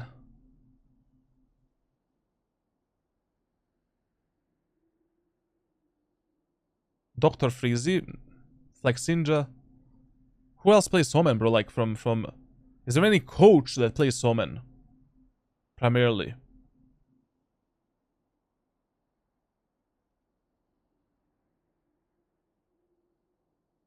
For Yoru, I would just literally watch Exter the most. Exter the most. Exter, then I have the Yoru list as well. Like, I just forgot. I don't know, man. Like, I keep everything in my documents, so I don't know on top of my head. Like, I'll tell you. Like, but Exter would be my top 5 pick, definitely, and Rob would be like top 10, probably. Wuhujin when it comes to Omen. Maybe. I mean, at the end of the day, he was learning from my documents and from my playbooks, so... Yeah. Would you count ranking up by 5-stack boosted, since you're always... Yes, but I don't know what to tell you, man, like, literally. Like, anyways, Martin, yeah, he has good guides on Yoru. I watched some of his guides, and they're actually good. Listen, I don't know what to tell you. Like, 5-stacking up to, I don't know, Immortal or whatever is a bit of boosting, especially if you're not the one actually getting better and actually you are not winning the games for yourself. But the thing is, like, Valorant after becomes mega unenjoyable really fast. Really, really fast. Like, already at Ascendant, Immortal, like, you're getting mentally dented people. And you are getting mentally dented as well from the grind. Then from Immortal, like, it's only solo duo. I mean, you can 5-stack, but you're getting like 5 rank rate. I don't know, like, you're literally just wasting your time 5-stacking at that point. If you're not literally getting boosted. So, I don't know, like, enjoy your time, play with your friends. Just try not to be fully fucking boosted, you know. Try to actually get better and play some solo matches as well and on some second account. And that's it. At the end of the day, it's a video game. You should have fun in it, and you should play it with your friends. You know, you don't need to be degenerate like me. Like, I played this game 5 years solo queue, basically. Even when I had friends playing this game, I played solo queue, and that is why I'm gonna cry every single day until the end of my career in this game. Like, not using that time was stupid. This play here, even when you have the smoke for the CT, is a bad play. Even when you have a smoke for the CT, teleporting here without an instant paranoia for the stairs is fucking a bad play. The only time when you can do a blind teleport here is if your Jet smoke dashed. Or you already have a teammate that is holding the stairs and holding the CT, and for some reason you wanna quickly close the gap with him to be able to play on some refrag potential. Tagger. But once again, unnecessary over-aggression. Like, you need to have the layers of objectives that you want to hit in the game. One objective can be making numbers advantage. If you hit that objective, fuck it, just turtle in, abuse the numbers advantage, win the round based on a replay game. One objective can be taking the bomb site control and map control. I mean, if you already know that enemy killjoy is stairs, why would you engage her from an unfavorable position? I mean, basically, going onto the B site, even when you have smoke here, through the stairs, I would never do it alone. I would rather go through 10 razor vines here, through 20 fucking molotovs from the killjoy, rather than getting in this position alone and waiting for an enemy to randomly spam me through this smoke or to backstab me on timing. Literally, it's fucking stupid. Like, most of the times your job is just to close the market doors, get back in the speedway, from the speedway engage the enemies with your allies, done. And only if you have one teammate supporting you here, okay, we can move in. Or you can trust your teammates holding the smoke, that they're not gonna really sell you. But even then, like, I mean, you can just randomly get killed through the fucking smoke there, through the CT. Reload. So yeah, don't do this. We won the round somehow. Why then? Okay, listen. Going on the A site. Which rank is this guy? Diamond 1. Diamond 1. I'm playing most of the duo queue. Is that good or better to play solo? Just ask yourself one thing. Do you play differently when you play duo queue compared to when you play solo? I mean, differently in terms of how relaxed you feel and you're like, you know, who gives a fuck? I have a duo queue. I can do whatever I want. Because, you know, I coach a lot of players that have the problem where when they play duo queue, they're way too nonchalant, way too relaxed. They're like, okay, I'm duo queuing, you know, I can rely on one guy, and they do random fucking shit that they should never do. And then they have like 45, for some reason, 40% win rate duo queue and 60% win rate solo queue. Like, even when you're playing duo, you should still, you know, be in that solo carry mentality while trying to do some setups with your duo queue teammate.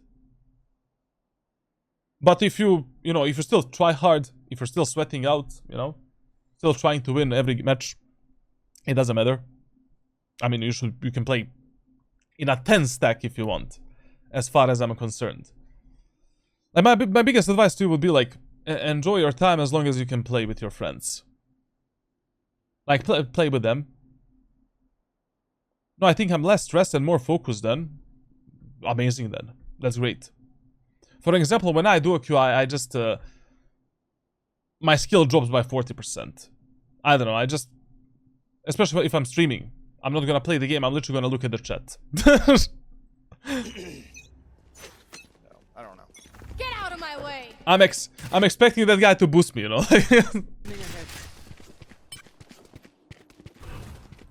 Cover going out. But theoretically speaking, like, duo queue in Valorant is cheating. It is so fucking good when you create the setups with your friends. Like, basically, you have 25% higher chance of winning a game if you duo queue. But if you duo queue with intention to win.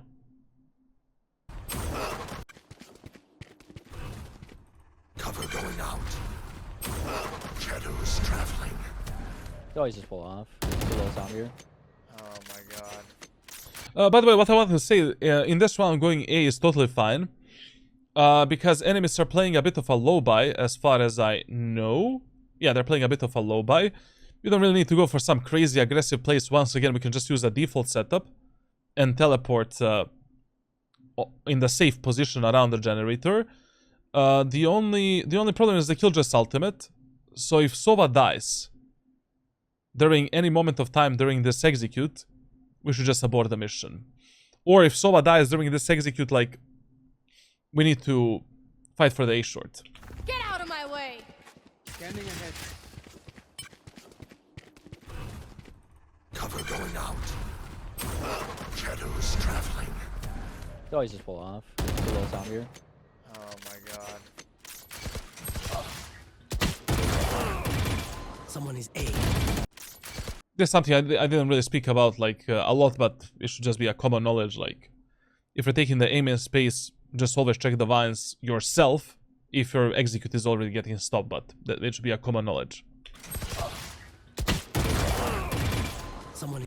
Now listen, whenever an enemy is stuck like that and you have a paranoia, run him down before the rest of the cavalry comes in comes to help him out, you know. Like, or until that Reyna pops the flash and kills you all. I don't know, what you know, you have the cover from the smoke, you have a paranoia, run him down. Fuck it, like, you know. The guy's stuck. Reloading. Like, why? You just gave one free kill to the enemy team. I mean, one free life. Is that a thing?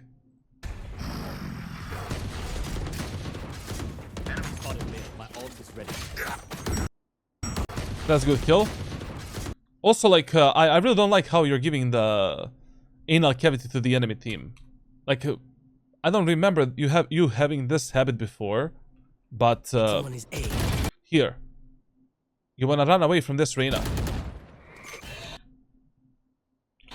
Reloading. I don't know if I would do it like this. Then you use paranoia here, and you have a smoke of your cipher. And not only that you have this smoke, but also you wanna go with the teleport. So you wasted a paranoia and a teleport just to escape onto one position.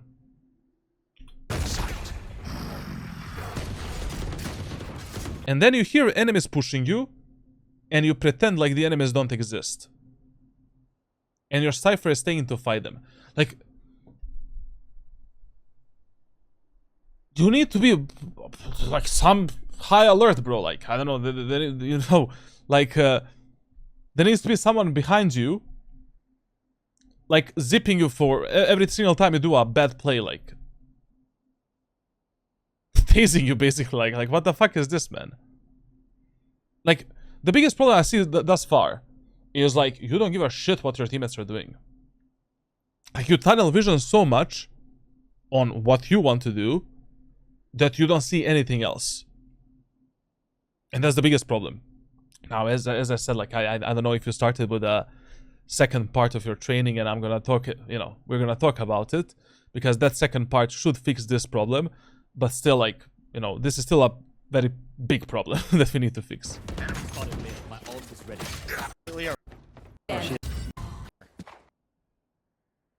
What you said. Reyna as possible, and then just take as much space as we can.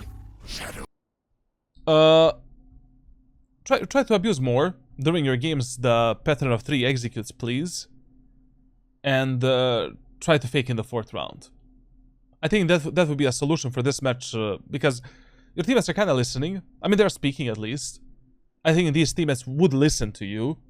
You know, they don't really sound like my average teammates from Paris and Frankfurt. So there is a chance that these guys would listen.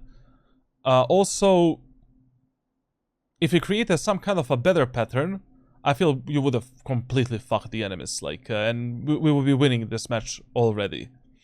And also, you know, you need to start asking yourself, why are you losing the rounds?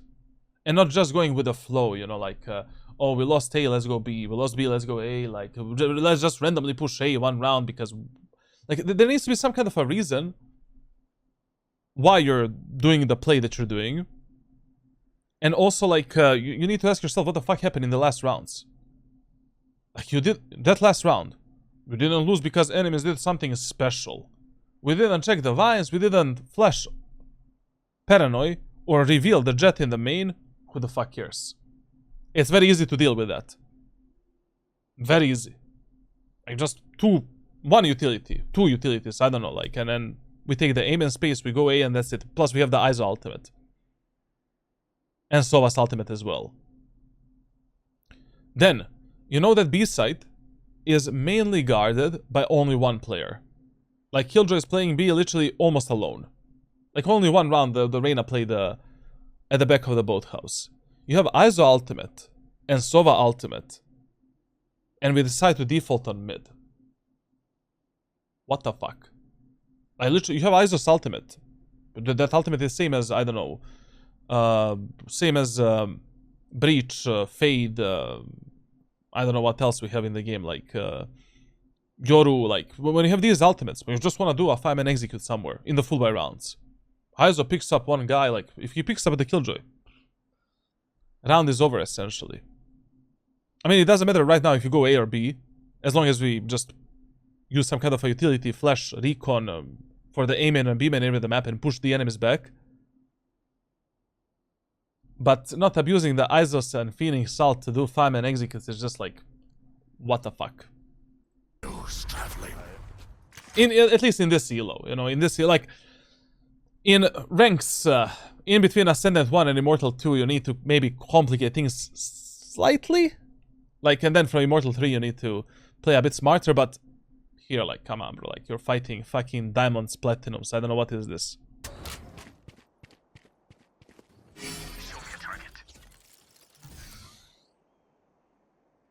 Listen, like, if you already have a trip for the flank, and you have teammates in mid, play with them on mid. Like, it's okay, it's fine. Like, basically, whenever your teammates are contesting enemies on mid, on any map, Haven, Split, Ascent, any map with a mid area of the map, play with your teammates on mid. They have the highest chances to die. They have a highest chances to make some kind of a mistake in terms of refrag game, crosshair placement, in terms of everything, essentially. And yeah, do you need any other reason? Like, I mean, that should be enough. And most of the times, like, if you don't have an idea how you can kill the enemies from mid-link, or your teammates are never getting in a fight here, there's no reason for you to start mid-link with Omen. Like, with Omen, 90% of the times, you should be starting from top mid when you're fighting for the mid control. Like, you can, you know, if you think enemies are bottom mid, you can TP here, go for a jiggle pick, delete that guy. Then, like, if you think enemies are playing here and market, we can use a low, cheesy smoke, TP up here, delete the guy that is peeking market. Like, they're gonna see the smoke, they're gonna peek a bit wider, they're gonna be curious, like, what the fuck is going on? You're on this position, off angle, delete that guy. Anyways, like, you can take this off angle to see if enemies are rotating into the CT once the Sova does a recon dart, drone, and once they start pushing the enemies back. It's easier for you to speed up with your teammates in mid. And also, like, if enemies do this type of a smoke, this smoke is whatever. Like, you know, like, it's very easy to peek through this smoke and essentially, like, fight the enemies that are taking the mid control. But if enemies do this smoke and they decide to fight your team as top mid, I don't know if I would be peeking through this smoke, you know, into the fucking oblivion, essentially. So yeah, good luck now.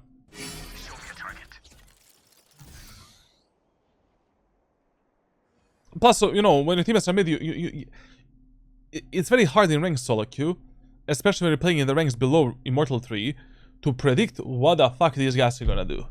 Like, I never know. Like, literally, never. Like, when I watch the VOD reviews and when I play in, you know, different series in this rank, only God knows right now what Phoenix, Cypher, Iso, and Sova have in their brain. We don't have a plan for this round at all, which is already comical, because we have the Sova and Iso ultimate. Plus, no, you have Omen, Sova, Iso ultimate, and you're not doing a 5-man execute. Never mind. But not playing with your teammates right now in mid. We will see. Like, it's gonna be interesting.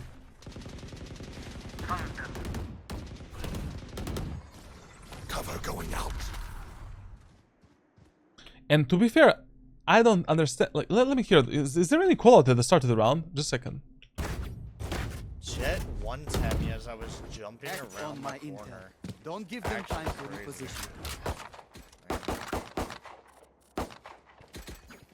I can grab some ult here. Chat, please translate.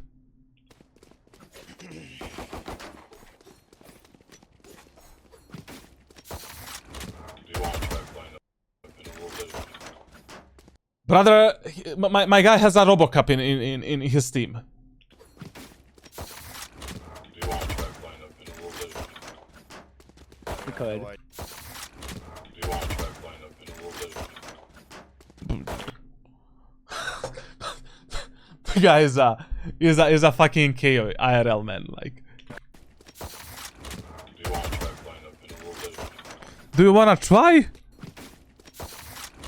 you want to try playing up in a little bit?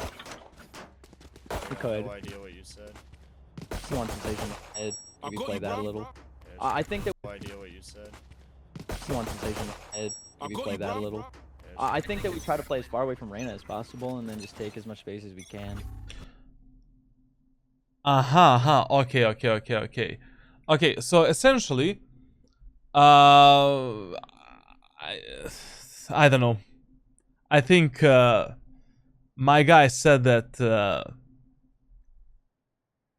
can we try taking mid control? I don't know, bro. Whatever. Like, I'm just gonna give you one tip.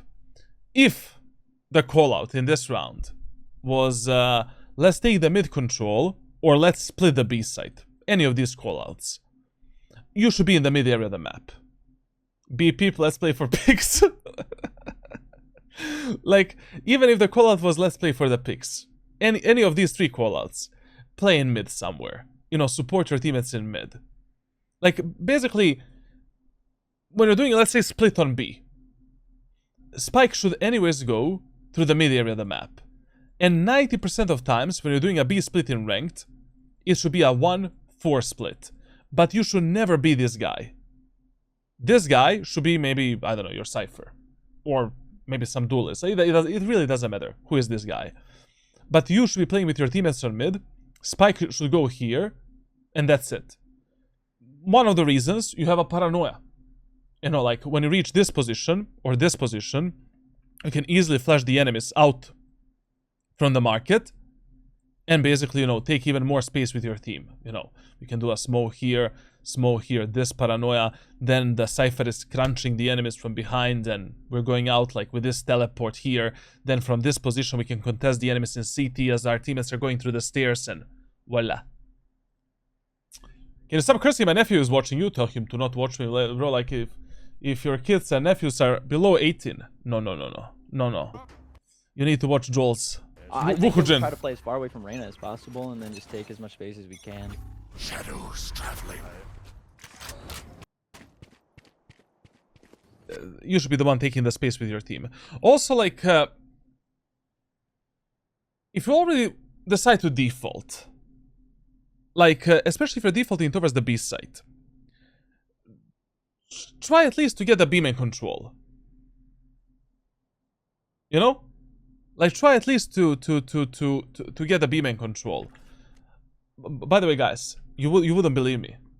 You wouldn't believe me. How family friendly I can actually be.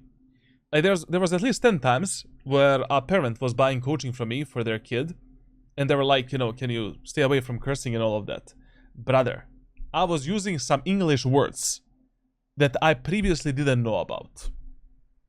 Like, if I recorded those sessions, you would have asked yourself, is this charlatan or is this average Jonas? Like, like, PG 0, bro. Like, PG 0, man. But unfortunately, I don't record any of my sessions, so I cannot show you. But in the future, if any other parent, like, asks me to do that, I need to record you that because it's comical. Because, like, you know, I want to use a cursing word, and then I use it, but in a, you know, it's just next level, basically. Now, listen, you want a default. There needs to be some kind of a point of your default. First of all, if you're watching the enemies push from the B main area of the map, like, you cannot watch this, man. Why? Because then enemies already take this space, heal you, and then destroy the trip, kill one more teammate, and go back. Hold it, I don't know, from this spot. Hold it with a shot, but why are your enemies holding it? Your teammates said, let's fight for the space. drop the fucking spike, jump spot the enemies, get a beam and control. You know, maybe destroy the killjoy turret, and then go back. You applied the pressure, you took the space, you did something at least. This will maybe trigger some kind of a move from the enemy team that we can punish in A-main or mid. But I mean, we might as well waste time. I spam the anal cavity too much, I can't lie, but that's okay. Maybe I'm gay, man. Like, leave me alone, bro. Like, but Peter, do you prefer a sub on Discord instead of... Yeah, like, Discord is much better for me. I really appreciate all of you guys that were subs on Discord, and I mean, you got a playbook for it anyways, like, you're learning something new. But I promise that in the next 6 months, like, we're gonna finish everything. Like, I'm not joking around anymore. No more Degen Gaming, you know? That's gonna be my esports team. Degen Gaming. Degen Esports. Dog, okay.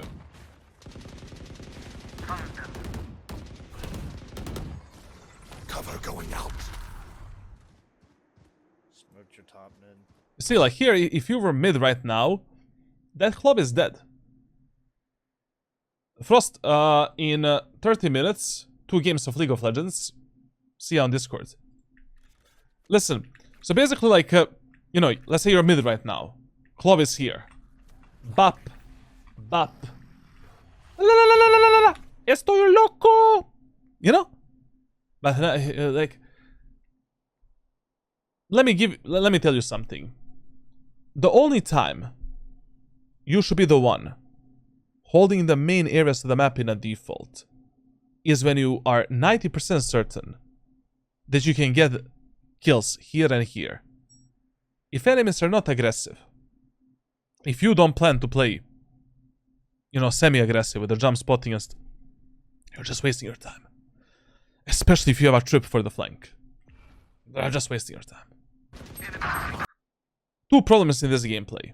You don't give a shit what your teammates are doing, and your team play is like on a fine line. Not really good line.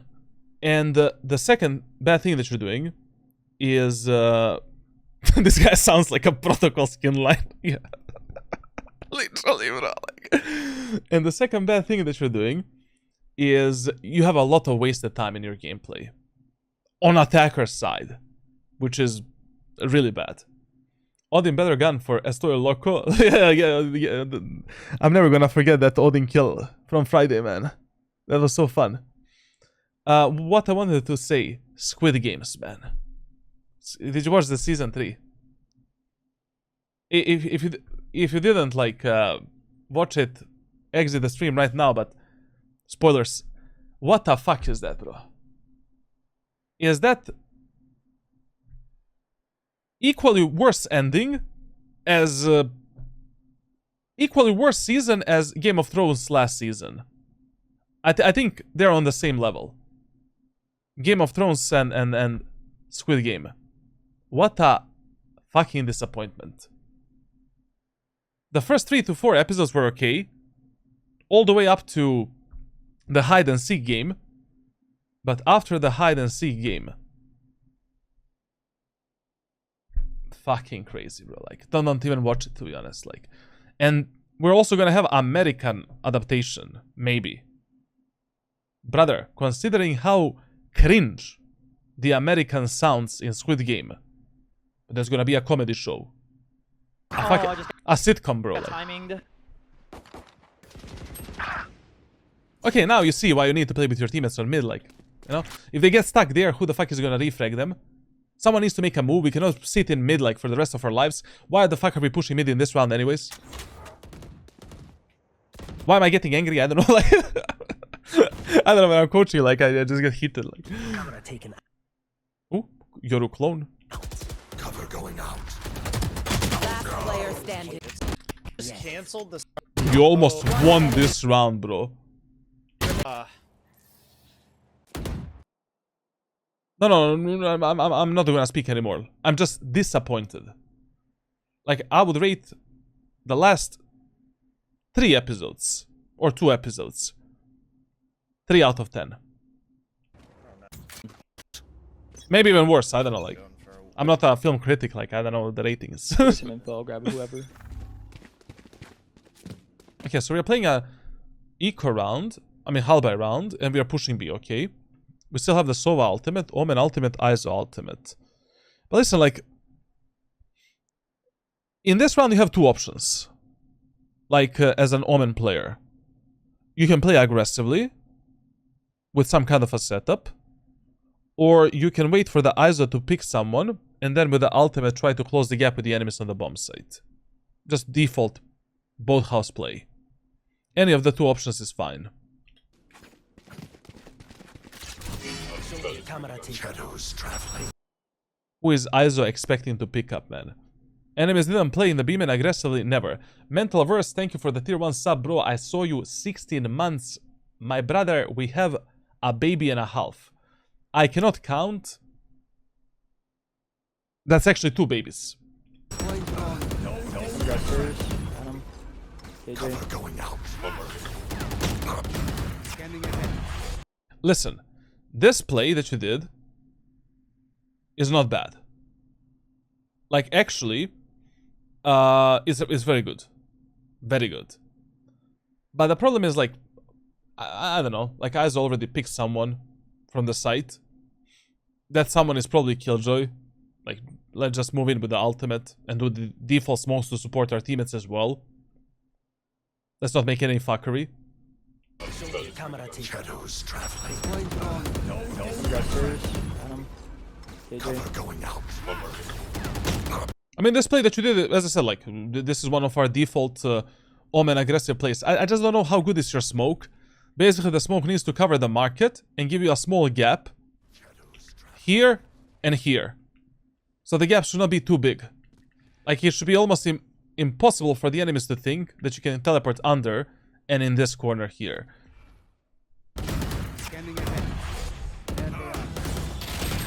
Alright, you want your gun? I love how... So in a round where you have no idea where is the enemy jet in the market, you decide to spray the market. In this situation, where you literally see the outline of a guy and you have a stinger, you decide to shoot now. Alright, you want your gun? Spike down B. You can also add this play as well on the list of the unnecessary aggressive plays. The problem with this play was it was way too risky. Like, you don't know if anyone else is market, if anyone else is mid. We took a kill on the bomb site against the enemy Killjoy. Just take a site. You know, if you take the site, like, there's no way you're not gonna get a fight for the stinger. Like, the B site is full on close ranges, medium ranges, like, you go like, brother, like, you're squirting everywhere with that burst fire and with your penis. So, yeah. And if the, I mean, also, like, another thing here is, like, if Cypher dies with a spike, you have the ultimate to pick it up. Alright, you want your gun? Spike down B. Okay, Bleach, we're gonna pause this now. You're gonna tell me, right? I mean, ask yourself, what do we do right now? What are we gonna do? So what do you do in this situation? It's your fault that you're in this scenario, let's be clear. If you play with your teammates on site, maybe you could have killed the enemy jet and Phoenix would not be dead. Also, you would be on the bomb site, and you can pick up the bomb with the ultimate. But what do you do now? Do you teleport towards ISO or towards the Sova? I'm not gonna wait for your answer, I don't give a fuck, like, you should teleport towards the ISO. If ISO dies and we lose the fucking spike there, like, I don't give a fuck about the fucking Sova. I'm sorry to your nephew, Han Solo Q. No! Watch them run. But what if ISO doesn't cross anymore, man? You get bombed, they say? Yeah. I knew it. Traveling. Oh, wait. You need to... Like, I feel that you autopilot a lot. I don't know, like, if I was you, I would be asking myself more questions. Because I would be doubting my knowledge. Like, you have a teammate on the bomb site without the spike. Enemy Jet just killed our Phoenix. She is in the CT. My teammate with a spike is getting pressured by the sky. In the B-main area of the map. Who do you play with? You know, like, I don't know, I really need to start making quizzes, like, I really need to start making, like, I'm gonna make a quiz on YouTube, like, what should you do? Like, bro. Like, this scenario should be obvious to you. By the way, that's how we build situational awareness. You know, take the notes of these scenarios. Okay, next time I end up 2v1, I'm not gonna be aggressive. I'm gonna limit my utility usage. Next time I end up 3v1, I'm not gonna just randomly spam the smoke. I'm just gonna focus on playing with my most aggressive teammate. Next time I end up on the A site post plant, I'm not gonna play around the fucking boxes or under the rafters. I'm gonna play in the green zone. Next time my spike is getting pressured miles ahead from the bomb site, I'm gonna teleport towards the spike, towards my teammate, and support that teammate, and we almost had an accident here. You need to, these type of notes you should be taking down. And trying to, I don't know, like, put them somewhere on the screen, on the second, like, instead of having 6 screens to stream snipe six different players, put on these 6 monitors, like your playbooks, I don't know, like put some piece of paper on okay, if you put it on your forehead, you cannot read it, like on the side, I don't know, side of the monitor, like. Play with a teammate that is under the most amount of pressure and that is the most useful for you. How do you remember all those shits? Over time, like, as you're doing the VOD reviews and as you're getting into these scenarios, like, you naturally start developing a good autopilot mode. But you cannot start developing a good autopilot mode if you don't know what is a good and what is a bad play. And if you don't consciously think about them. Like, you need to just give yourself some time to think. Like, okay, you want to use the Omen ultimate. My Sova is backside, my ISO with a spike is B main, ISO is in a gunfight with the sky. If ISO dies, I'm fucked. 3 seconds, 4 seconds, it doesn't matter how many seconds. Doesn't matter. Like, precision and good decisions and good plays is what you're trying to do right now. Okay, you're gonna lose enormous amount of rounds. Because you need to think. But at some point, that way of thinking is gonna get onto good autopilot mode. You're not gonna think about it anymore. Like, it's just gonna be a basic pattern recognition, yeah. No Verena's there? All I knew was Sky. Sova is fucking criminal. Like, criminal. But thanks, Mika, no problem. And I'm not angry, I'll just love explaining stuff like this. Sova is in a criminal position, by the way. Criminal. Like, there's no help. Like, this scenario, like, there's only one good play here. You run into the B-main before this smoke expires. Or, you need to get on the stairs with the Sova. From this part of the stairs, you're holding CT, Sova is holding the B-main. There is no other play. Like, helping this guy from this position, from these, you know, I'm talking about these stairs, not these ones. So, this is impossible.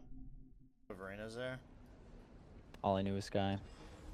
There was somebody who used to tase themselves when they did a bad play in CS2, just do that.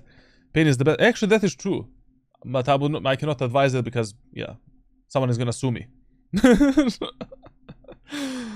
Like, how many walls do you think I broke until I got Challenger in League of Legends for the first time? Just ask yourself that. Probably both together now. Revealing area. Thanks. One enemy remaining. Thanks God. Both of them are B-main. Last one's there. Double swing? Loading. Double swing and we're late like 2 seconds. Very good. Best gamers ever. The whole round was criminal. Okay, listen. If you already know... Wait, you're challenging league, that's why you have high game, since I was. Now I'm like a pleb. You know, after this VOD review, I'm gonna play like 2 games of League of Legends. Like, I'm trying to get back into Master Tier, like, at least. And then I'm gonna start making content for League of Legends. I don't know. We'll see what we're gonna do. I don't know, like, in terms of the content. Now listen. Even if your teammates are using utility, or if they're not, if they're consistently getting punished in some kind of a main area of the map, such as B main or A main, obviously, feel free to use your paranoia to push the enemies back and to basically live a happy life. I mean, your teammates are going to live a happy life. So in this round, we need to use paranoia for A main. I mean, our team has died from that jet already like 2 times. 2? Maybe 2. I don't remember, but 1 time is enough. And if enemies are already generous enough to not give you this one way up here, get up there. You know, you can hide behind the cover, wait for your teammates to get in a fight with the enemies, bait the shit out of them, wink wink. You refrag them, you know? Sky close.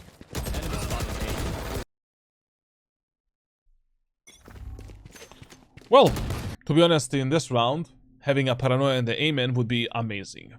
Generally speaking, like, whenever you notice that enemies are pressuring into some main area of the map, you need to have some kind of a utility there. Like, I mean, for A main, you need to ask your Sova, Brotheroni, Maderoni, can you give us a dart? Here. Phoenix, use the flash. Or Molotov. ISO, use a wall to take the space. You know, it's like Pokemons. Go ISO. Use a... Why did I start fucking racist? But we cannot just swing this, like...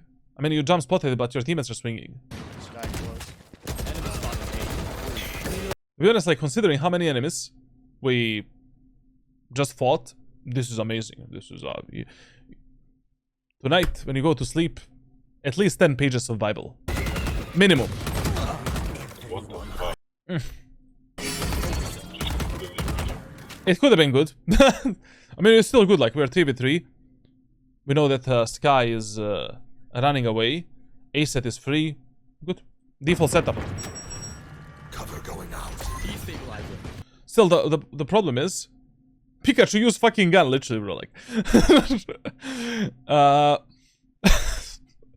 I need to make, like, a video where I behave towards my teammates like a fucking Pokemons, bro. Like, that would be funny.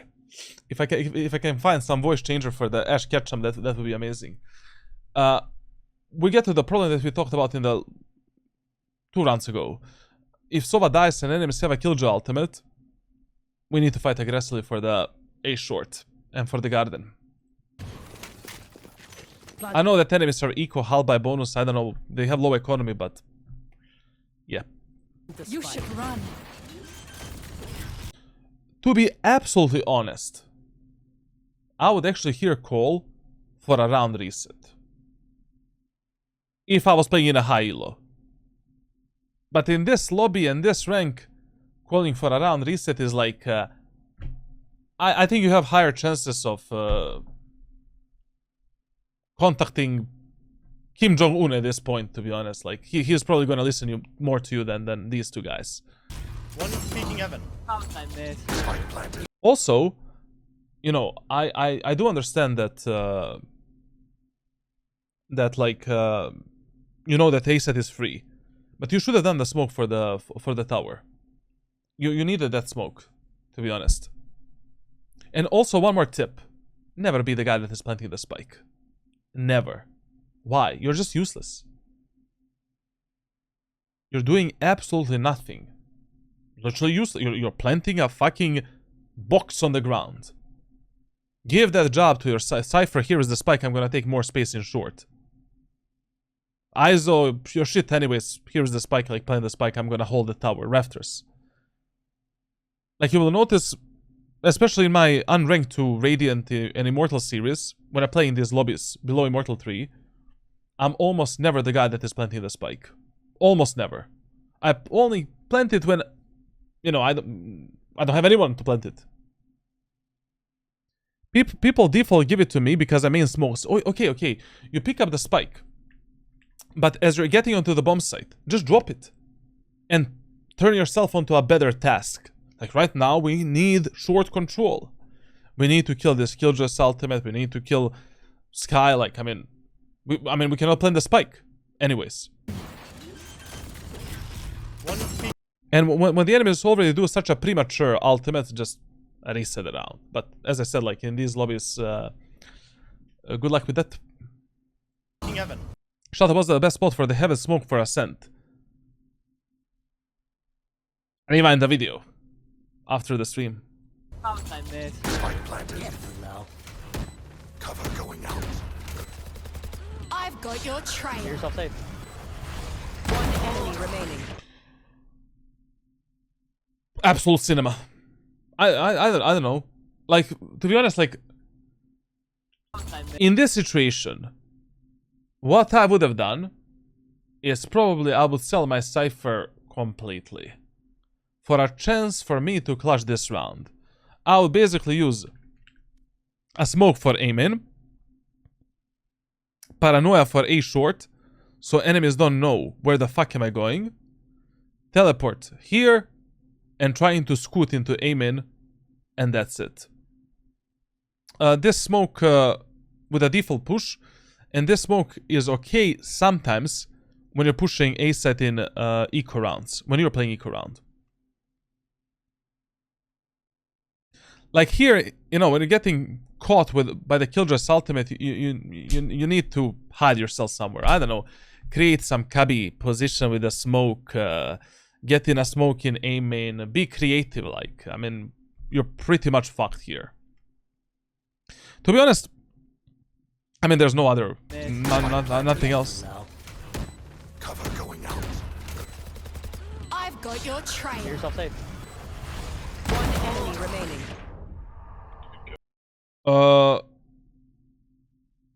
Jump when you get in a Killjoy's ultimate, you know? You're harder target to kill. Jump. Last player standing.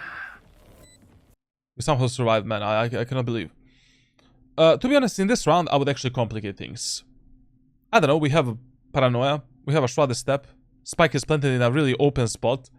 Like, my instant vision here, as an Omen main, would be to, on the first step of the Spike, just do this Paranoia, teleport on top and just delete the Sky out of this world. But if she's pushing me, even better. I'm using Paranoia here now and killing her. She's probably here.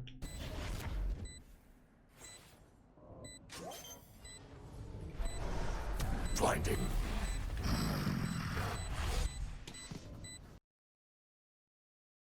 Houdini. Ay.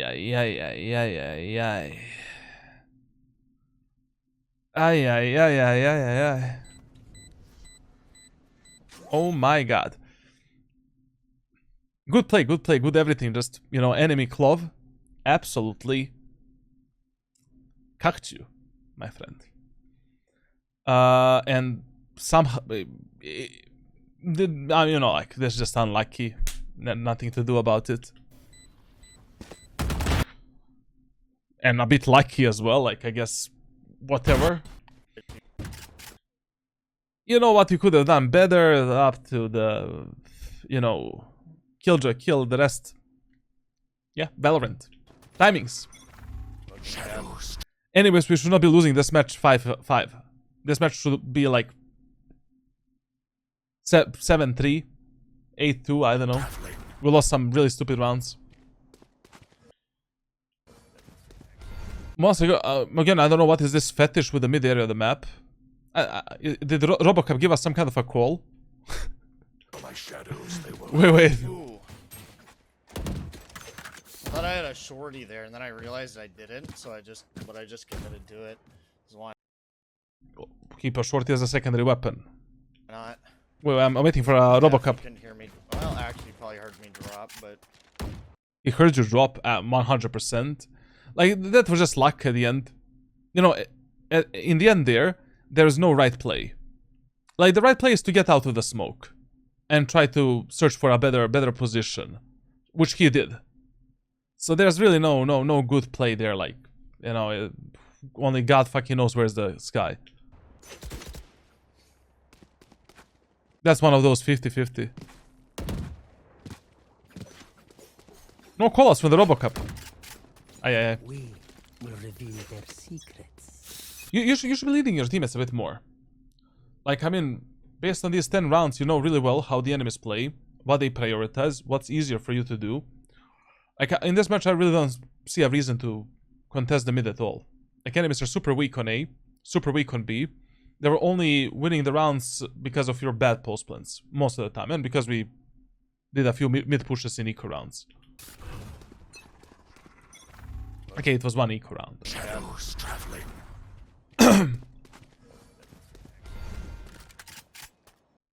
You see this type of a smoke, it can be a default one, but also enemies can push it, so be ready for anything.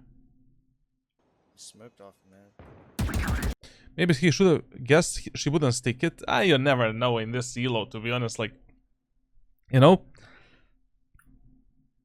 You never know. I mean, low elo players, okay, players from Immortal Iron 1 to Immortal 2 very rarely stick the spike defuse. Like, very rarely. And that is the card that you can gamble on when you are 1v1 and you are trying to defuse the spike. Very rarely they're gonna expect the instant defuse. But from Immortal 3 to Radiant, like, you know, pros never fake, like.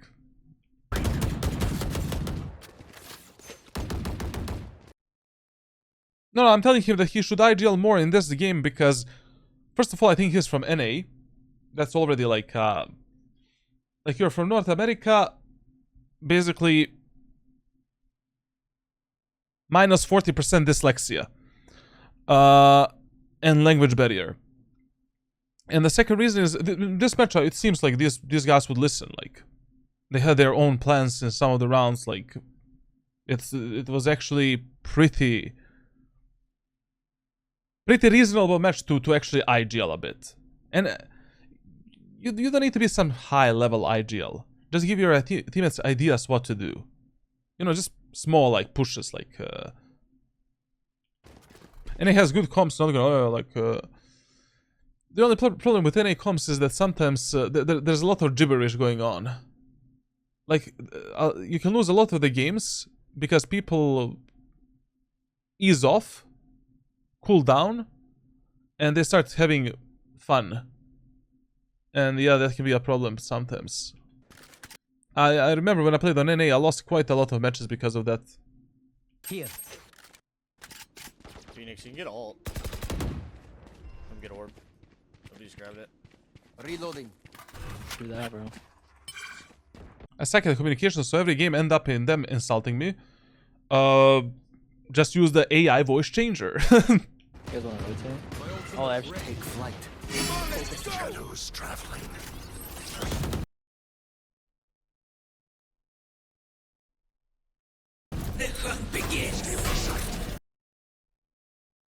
I don't understand.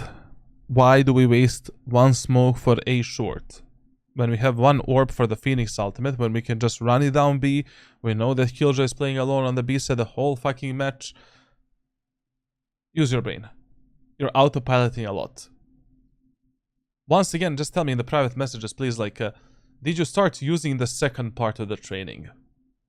Because I don't remember. Did you do any type of training like outside of aim training? You know, people usually do the aim training when they get my coaching. Like, they're you know, they love that. But it's far more important, like everything else. Like, literally, you need to build your playbook. You need to develop situational awareness. We're going out. Someone's B. What I really don't like during your B executes is you focus way too much on the, like, you need to play with your teammates, period. During both of your executes.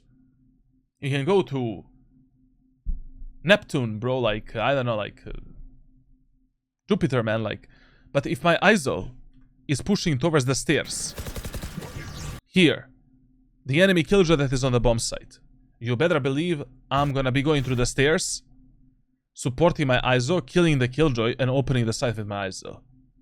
Cover going out. Someone's B. Backside one, Reyna backside. I love that the Killjoy's name is Ocelot, man. Ocelot came from the G2 Ocelot, bro. Leave. Also, generally speaking, like, you know, during the B executes, you generally want to speed up the process of the bomb set execute. Like, you know, most of the times you just want to storm the site as soon as possible without spending too much time here. Because if enemies are on the bomb site, plus enemies are in the market, plus enemies are in the city, good luck playing those crossfires. Backside one, Reyna backside, leave. Nothing to see here, I guess. Spike down B. Just leave. Oh, yeah. One enemy remaining. Enemy spotted. Can't go. Nice time. I have no idea how we won this round, but once again we need to pray to Valorant gods. That Cypher missed 2 cages already. It's my Sova for their but Alright, well, Wasn't I can great. just try to grab whoever we see. Watch your eyes. This is why you play above your teammates.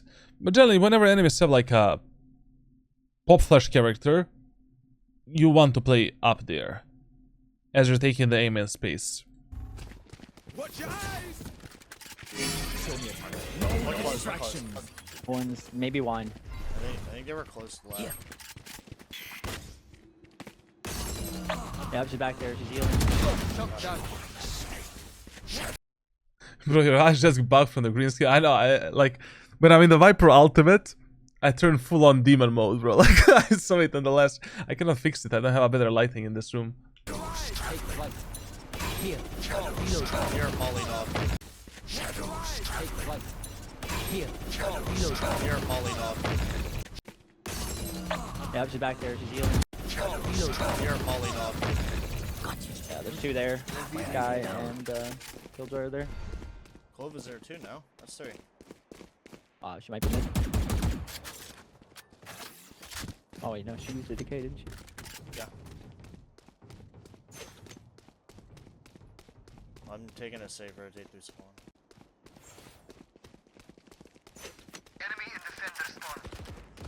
Guys, lit, nice. Kill, good play. Cover I'm gonna going flash out. him in Stealing sight. Last player Yeah, standing. one You on. didn't blind the guy. Okay.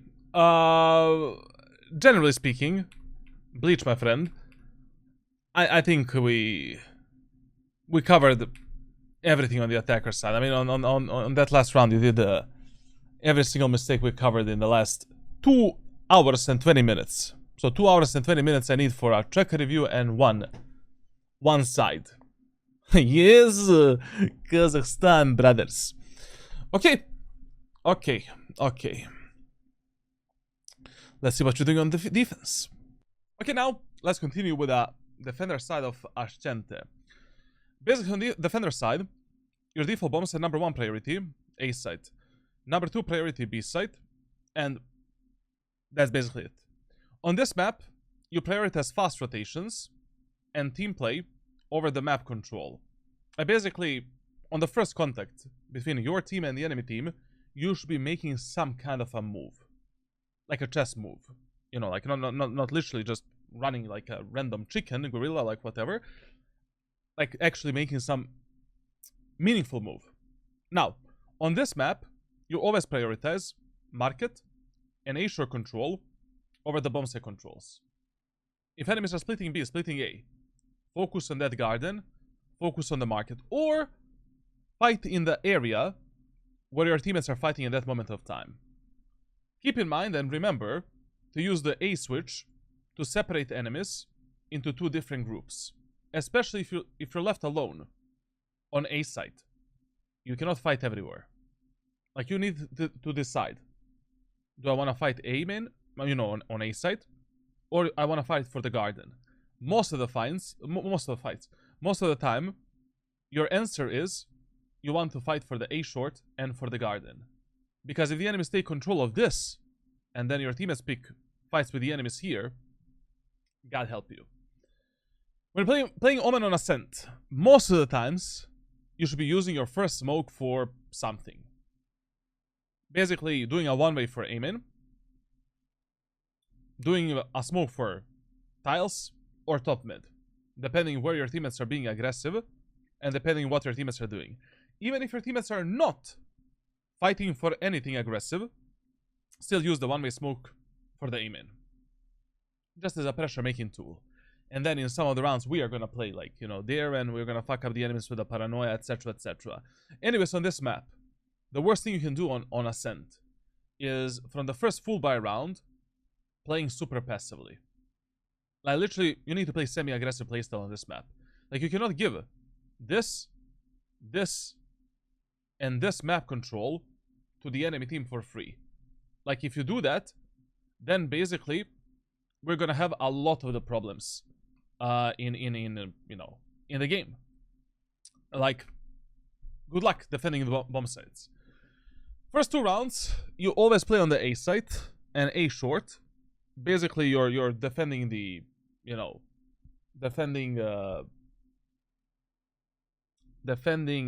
what the fuck you're defending? You're defending the aim and area of the map. In the first round with a classic shorty strategy, you can go with a classic light shield smoke and shroud the step, or you can go with a classic shorty, 2 smokes, paranoia, and 1 shroud the step. And in a second round, if you lose the first one, you can play classic some variation of a classic shorty. And if you win the first round, then in a second round, you can literally just force outlaw with the best shield possible and some utility, and just lock in the mid tiles area of the map from short and get easy kills, and just rotate left and right and support your teammates. You can also buy the Stinger with a heavy shield. It's really up to you. You can also go with the Judge. It's really up to you. So yes, in the first round, like, we're doing the strategy that we're trying to do. That's it. Most of them are negative. Noise there. Flash! Okay. It's totally fine to bait the shit out of your teammate. Totally fine. Like, how you played this was totally fine. Wait, I'm away. And it's dead. That's huge.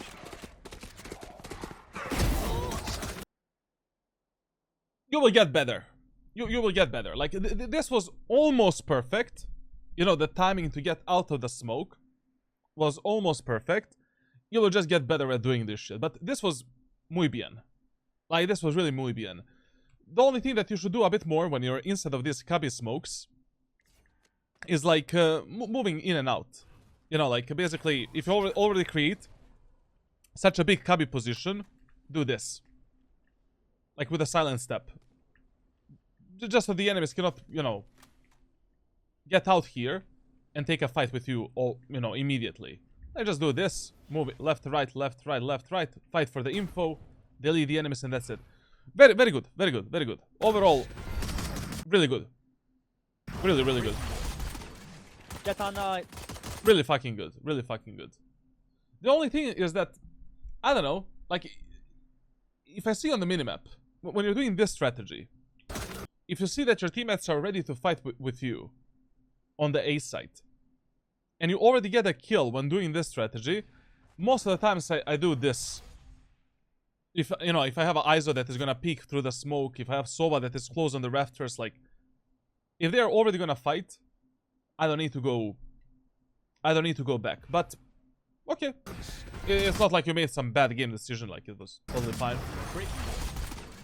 Get on night. Jenny already. Jenny. Spike down A. One enemy remaining. On site. Really good. Really nice. Really, really nice. Side. Really good. Probably hell. I think hell yeah. Yeah, hell. Right side. Very good. Very good passing. Very good. Very good. I don't know how many times I'm gonna say very good, but I'm really surprised how well you play this round. Very nice. Better. It's really nice. Dead.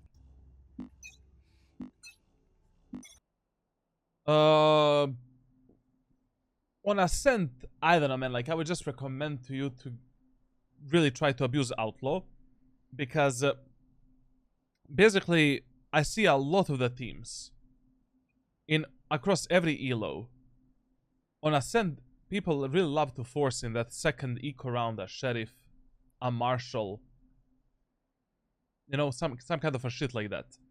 And then in a third round, they're not gonna have the money for the heavy shield. So Outlaw is a really, really good weapon. Second round anti-eco weapon on this map. Shadows traveling. They smoked off top mid. Smoking B for you guys. Listen, if enemies are going B and they make a contact with your teammates, and like you're alone in this area of the map, always close the doors and just wait for the enemies in short. Like, there's no fucking way. If your teammates stop the enemy's push on B, 99% of times there's gonna be at least one enemy doing this. A free kill for you, essentially. Especially with a bait from these doors. And just, you know, tell your teammates that there is a chance that enemies maybe walked into the A site. But it's literally gonna take enemies like around 10 seconds, maybe even more, to go from this position all the way to this position by walking. Cover going out. Good smoke. No reason for you to play aggro here. To be honest, in this situation, I would not even rotate. I would not do anything. Like, I would just close the doors, hold the short, and that's it. Wait to see what's gonna happen. Like, your teammates have a smoke on B. 4 of them are there. They're gonna run with that. Like, a huge problem here is that, you know, because you didn't close the doors, now that potential enemy that might lurk through the Amen area of the map, I mean, he is maybe already in your anal cavity. Which is not good. Not healthy, man. We smoked catwalk. They're pushing up mid.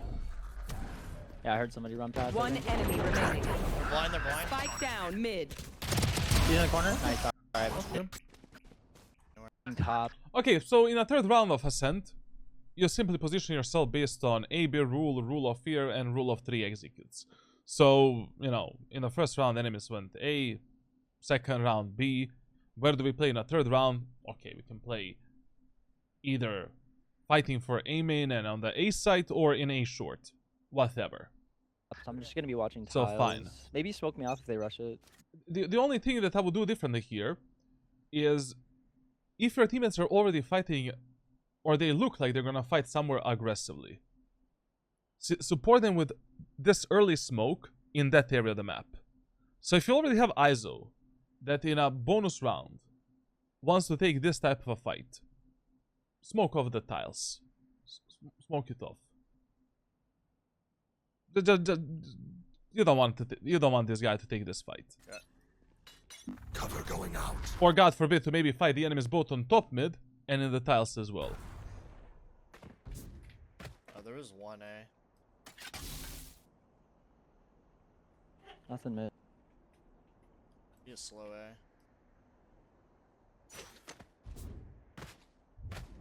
I really don't like your jump spotting. Like, you should change it. We talked about this on the attacker side. Could be a default because they got guns now. And I don't know why you're looking towards the A set right now. Like, Cypher is on the site. Your ISO has 0 vision on short. We need to hold the short. Like, basically right now, you know, your only job is doing this essentially. We cannot hold this tight angle because, you know, Cypher is not really watching the choke point. He's just chilling on this camera.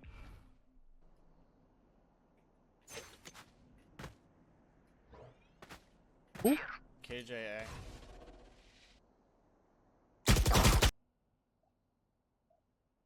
But you know, what are your jump spotting? What, you know, like, literally, like, 2 of your teammates are holding A site. You're mega close to support them. Like,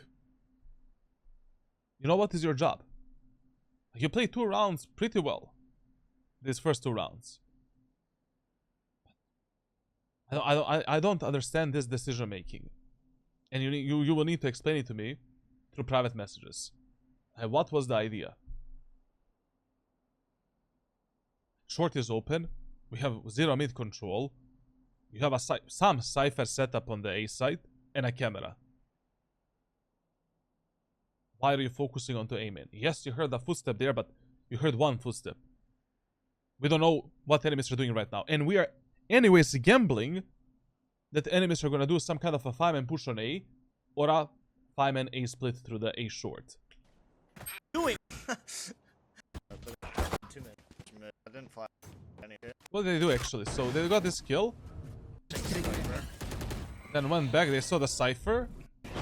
Okay, so they wanted to push B, A in this round. Okay. Revealing. On. I was just shift walking around with my knife. I'm an idiot. Yeah, but I got. Now, the first full buy round. Yes, we need to play semi-aggressive. Like, we should be countering enemies in the main areas of the map, or on mid, depending where we think enemies will go next.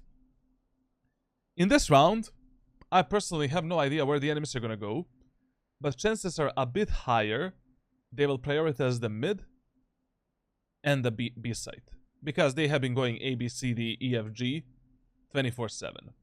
So right now, if I was playing this game instead of you, this is what I would do. From this position, use a one-way for Omen, and lock in once again this angle with a Phantom or Vandal. Take a small fight if the enemies are going through tiles, and if my ISO decides to play aggro, we can smoke off the ISO, we can smoke off some of these positions, use a paranoia, fight with our ISO, etc, etc. If the enemies are aiming, no problem. You know, we can literally combine your paranoia with the Phoenix flashlight to just obliterate the enemies in the aim area of the map. If enemies are B, no problemo.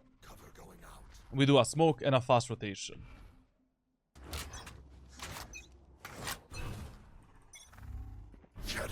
I mean, you need to be. I mean, you literally have only one job, like to be ready to drop their smoke immediately.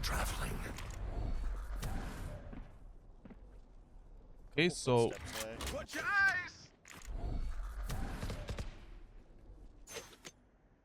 In this round, you should have been holding the tiles. I don't know why you get baited by 1 footsteps, like just 1 guy like there, like you also heard it.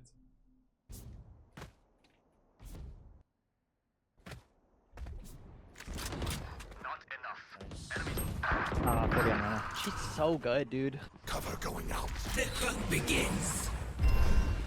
Vandal on mid if you can get it. It's Listen, one of the main mistakes that you can abuse in this elo is basically players have a really terrible timings to go into the bomb sites. This Killjoy, pardon me, this Jet went into the bomb site way too soon. Like if you notice that, you know, based on the sound, if you notice that enemy's duelist is moving way too soon compared to the rest of the team, try to kill that duelist. You know, try to kill this Jet. Here you could have used your paranoia basically for both Jet and enemies that are moving into the bomb site, and try to take this kill before the rest of the enemy team comes. Like, this is a great opportunities. These are the great opportunities that you should be abusing in Valorant. But never mind, our Sova is just a demon. Jet's out, Jet's Spike out. down A. Oh yeah, you got her in the head. Stealing sight. How much? 94. One enemy remaining. Last one's hit 40. Dead. Was mid last. What's mid? I got 3. But why, bro? Why? One enemy remaining. Last one's hit. I don't know, like these 2v1s are your kryptonite, basically. At least this match. Like, I think you lost 3 2v1s in this whole... I mean, not lost, but just you play them so poorly. Your team is pinging you that Reyna is in the main, potentially. Okay, we don't know if Reyna is in the main, but let's reduce the chances of Reyna fucking us up from multiple positions. So I just killed the Jet. Let's close the doors. Teleport. And all you need to do against the Reyna is this. Nothing else. We have a spike on the bomb site. Cypher can hold the flank. You just hold this for information. Make it simple. Gerald, thank you for tier 1, man. 18 months. We have 2 babies. Love it. Mid last. What's mid? I got you. I just don't understand right now. Where are you trying to go? Like, why do you deem under tower, under rafters, the hell position, better than playing around the generator? I mean, especially because the doors 94. One enemy remaining. are not even closed. The doors from the short. It makes even more sense to play here. So I can jiggle this, jiggle this, jiggle this, and jiggle this, jiggle leg. You have 0 info if you go under. Last one's hit 40. And through it. He fucking And once again, the Cypher saves your ass, bro. Once again. track star. Okay. You know, in this round we can apply the rule of fear. Chances are really high enemies will go once again either mid or B. You starting on mid with a Phoenix from market. Okay, a solid idea. Phoenix anyways has the ultimate. He's probably gonna play a bit more aggro. Let's support him. Why not? Eyes also looks like he sees the blood in his eyes. Cover Get going out of out. my way! Outlaw. Yeah, that's B. Shadows traveling. Listen, when you use this paranoia, why don't you go out? What's the problem? Like your Cypher... I mean, to be honest, like... I mean, Cypher sees everything. It wouldn't matter. But the thing is, like... when you're defending B site, you never... If your teammates are anywhere on the bomb site, even here, you never want to get stuck in this fucking market. Like, pushing through the market smoke is always a suicide. Like, if enemies are already giving you a chance, especially when you're playing Omen with the teleports, to reposition somewhere better to support your teammates on site, take that opportunity. Like, just don't get stuck in market. Like, fighting enemies from market is always cancerous. Reloaded.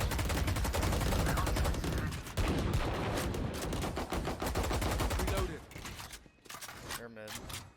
Careful now.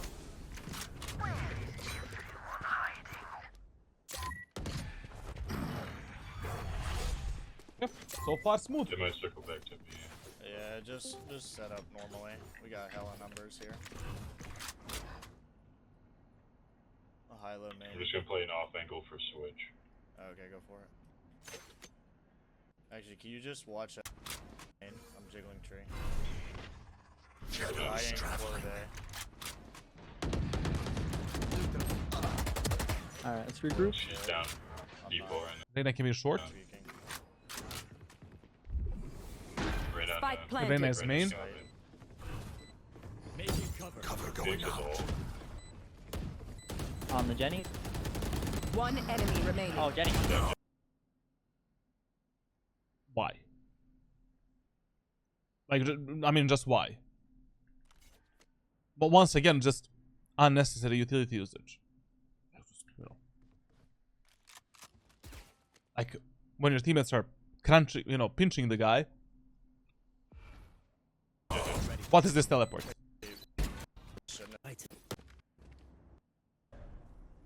They should stop trying. In this round, playing B is a bad idea, in my opinion. Like, I know that you have Cypher on A, but nobody gives a fuck what your teammates want to do. You should play on A side this round.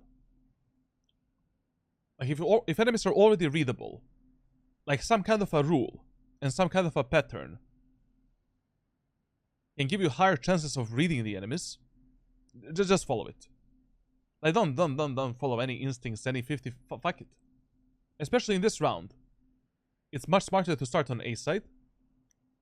And if enemies are pushing B, okay, with the judge you can just teleport at the boathouse. Enemies are dead anyways. You're gonna get at least one kill from the boathouse. Phoenix, if they're here, you want me to blind for you to push? The enemy's full buy. So yeah. Also, in this round, which I would actually buy the outlaw. Like 3 enemies are gonna play probably without the light shield. Minimum 3 enemies. Because Clove also needs to buy the smokes and utility, like minimum 3 enemies. Get ults. Careful now. Come on, let's go. Stealing sight. Nothing bad. Someone's B. Shadows traveling. Okay, this is good. Flash. I mean, with the judge, you can follow up this guy. You know, when you create this type of a smoke setup, you can follow up your teammates that are aggroing B main. Because basically, when you do this smoke, you can literally pop out through here with a jump, and you're already in a close range, you know, close medium range gunfight where the judge can actually work. So if your teammates want to be a aggro in B main, it's okay. You know, if you have this type of smoke, it's totally fine for you to support your teammates. Get that up. Get this.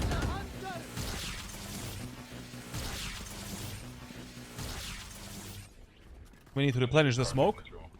Cover going out. Gute Scheine. Just like when you're doing this type of smokes, make them a bit more believable. I don't know, like just if I see the smoke, if I see the smoke that literally looks like this, you know, it's like it's whatever. Like basically, when you're doing this smoke, it should be something like this, you know, just a small portion of the smoke should be sticking out here, and that's it. Like giving you this gap where you can outmaneuver the enemies and completely outfuck them. And this is something I was talking about in the first round. Like when you create this type of Kabi smokes, you need to move in and out, like, you know, like check the smokes occasionally. If the enemies are spamming, take the Kabi spot.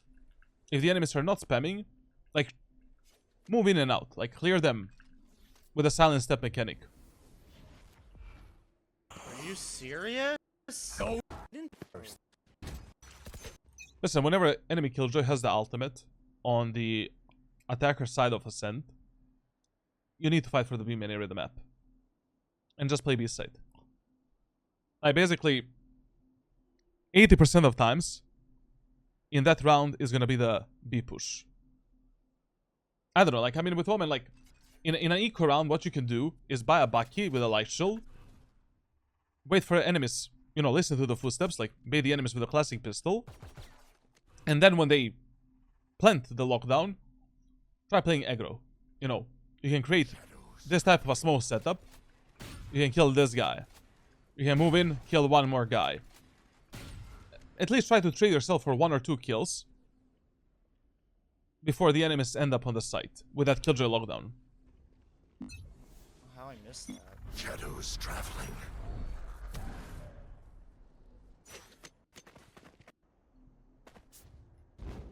You should run. That's why we trust the rank stats. Like, you know, there's not a single rule, statistic, strategy that is gonna work 100% of times. But if something works like 60 to 80% of times, it makes sense. It makes sense doing it and following that rule. Can be. Shadows traveling. Yeah, we can retake together. Revealing area. Let's get a couple people on the flank.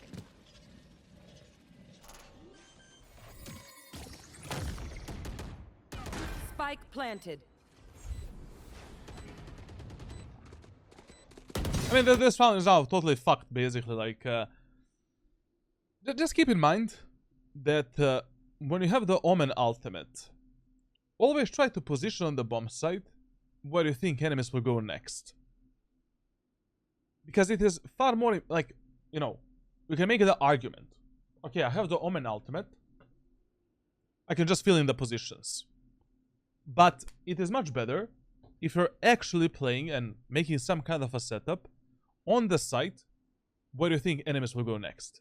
Because then you can actually take the kills. When you're using the ultimate just to rotate, I mean, most of the times you will use your ultimate on some safe position. And most of the fights you're going to take are going to be some 50, 60, 40 fights. Like, you won't have the time to create a setup to actually trade yourself for the kills or do something special.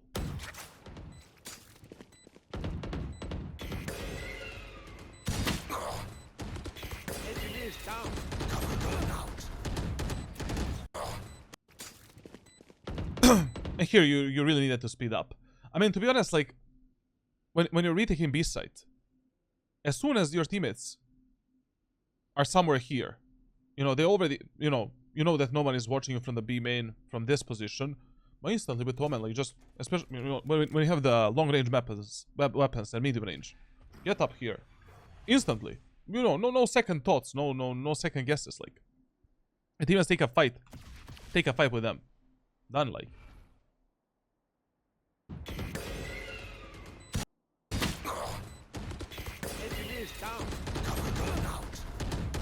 Even now, yeah.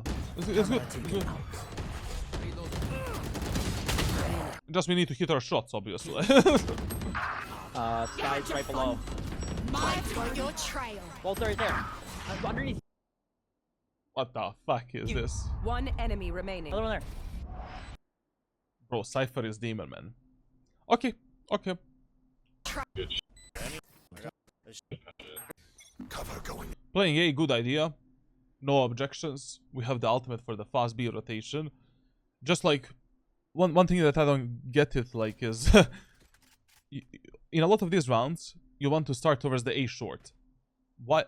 You know, it's totally fine if you use your one-way smoke from this position, so that you're not losing the timing onto the enemies that are maybe peeking from the tiles. It's totally fine. Yes, it is not the shortest, like, you know, distance for the one-way smoke. But, you know, here it really doesn't matter that much. Anyways, like, when you get in this position, like, with Omen, you can just use a paranoia, obliterate the enemies, and give your teammates free kills that if your teammates want to fight aggressively. A lot of noise, A, there's one. Like, you should not be avoiding that fight, you know? Like, if you already want to start short, fuck jump spotting, like, try to take a fight, you know? Try to get on this spot after a smoke, and try to go for a one-tap, for a burst fire, like...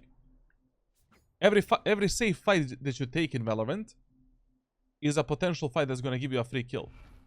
Which is amazing, like. Watch your eyes. Bunch of guys, Molotov? Shadows traveling. I got popped up, dude. I'm coming to you guys. Letting grab mid. Oh, nice. They still push. Why are you pushing? Hello? Habla español? Why are you doing this? Jump spot the enemies from A short. Relax. You know. We're still 4v4, it's okay. Sova has the full beam and control. We heard like 3 to maybe 4 enemies in A main. It's okay.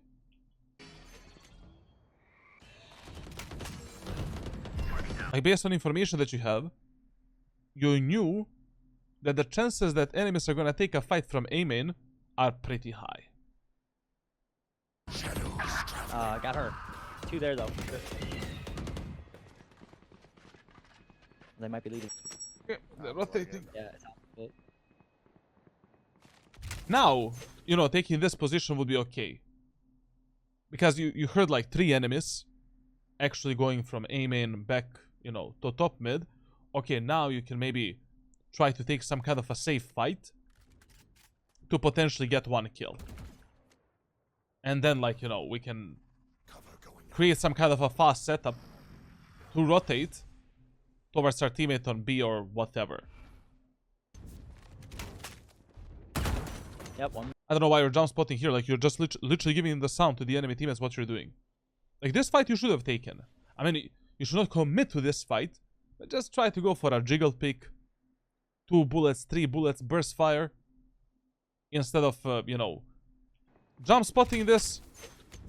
Now you're not ready for a fight. Physically, mentally, whatever. This guy already peeked out. You need to... And you just panic. Yep, 1 mid. 2 mid, 2 mid. Clovan, KG. To be honest, I think I would cancel this teleport. I don't know. I just have a feeling that after this teleport, enemies might think that we are thinking they're gonna go B. It's a 50-50 gamble. But I would much rather gamble on playing with my Cypher. Because if Cypher dies, this round is over and you basically need to save the weapon.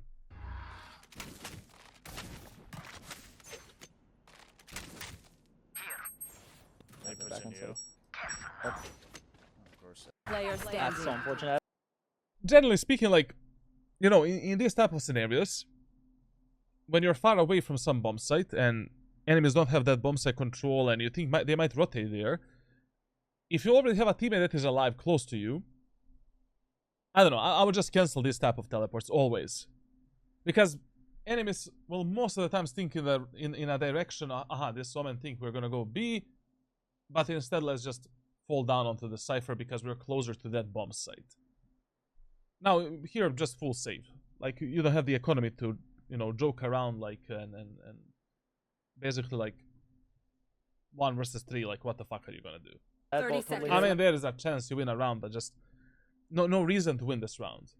It's better to save the economy, focus on the next rounds. Anyways, you're winning the match 11-9. Left. Nice head. Especially now.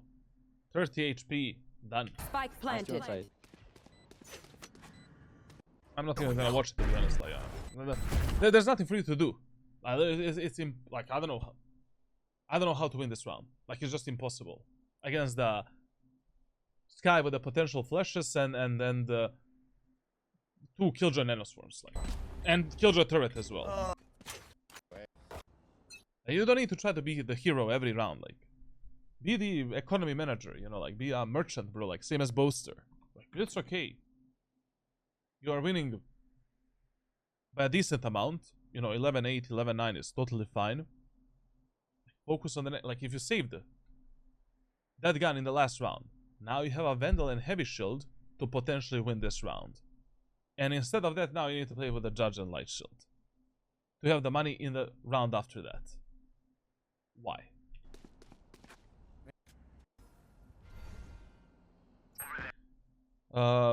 You know, A, B, C, D, E, F, G, we should be playing on the B. Also, like, as I said, if your teammates are taking the duels on mid, if there is no comms on what type of duels they want to take, and your teammates don't have the operator, feel free to smoke of this. At least enemies are going to be forced to use some kind of a utility when they're popping out.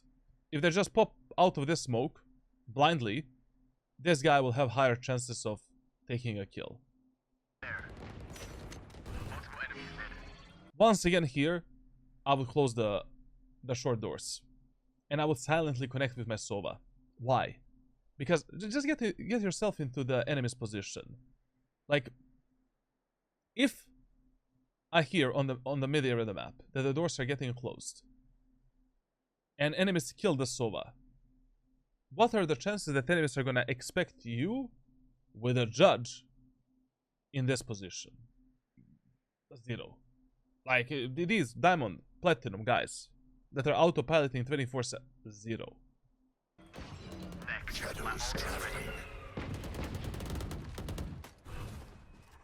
Cover going out. There's your Stealing sight. Solid utility usage. Solid. Very good. Dude, they're I tried pushing me! blinding for you. I blinded. I know for you helped, but it hit me. No, Reyna Lear hit me, and then you got them, and I don't know. Oh, no, not bad. Very good. I don't know, if I have a Judge And my teammate is stuck on the bomb site. Actually, you know, using a shrouded step here is a bit of a waste, to be honest. It's actually good that you're not using a shrouded step. Because if they don't go, if they don't end up on the B site, it's much better if you save this shrouded step for the A retake. Well, there's gun tiles. If you wanted to try to go there, guys. That would be tough. It smells like B. Like A. Risky, but Shadows traveling. I was wanting pizza. Oh no. Dogging spawn. Listen, whenever enemies are scouting you with recon abilities, if enemies are not going with that recon ability, always use a classic pistol to bait them, especially in these eco rounds. Like, you know, if you already hear the Sky Dog, and you don't hear any enemies following it, like, if Sky sees you here with a judge, they're not gonna engage you, you know, they're not gonna push you. But if they see you with a classic pistol, all of these guys are mega hungry to get the kills. Especially the eco kills, you know? I think Market. tells them to hit you. That's a bait. I think they're going... never mind. Last player standing. 30 seconds left. But where do you... I don't know. Like, you know, it's much... In this 1v2, this shrouded step and smoke are very important. Like, instead of using it as a fake, because you have nothing to fake. Like, I mean, you don't have a long-range weapon, so enemies are not going to be bamboozled at all. Like, in this example here, like, just drop this type of a smoke, jump spot the enemies, and then we can maybe teleport on this portion of the smoke and try to fuck up the guy that is on the stairs. I don't know, maybe, like, at least, like, we need a smoke and shrouded step in this situation to actually kill these two guys, like, with a judge. And to close the gap with them. Oh yeah. Like, I don't know how you plan to close the gap now with this Reyna and Killjoy. Yeah, that's not happening. I mean, to be honest, like, we can extend the CT smoke here and get a gun. Spike planted. Cover going out.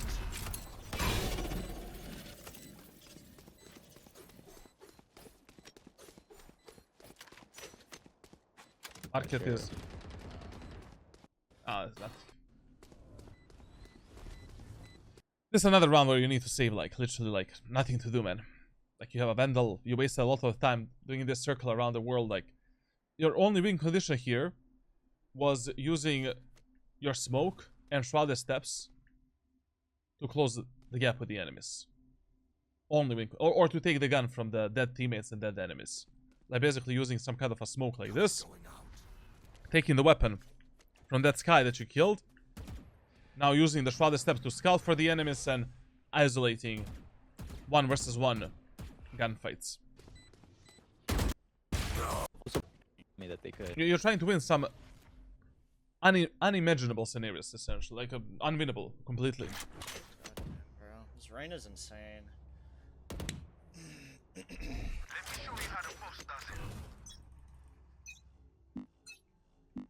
Cover going out.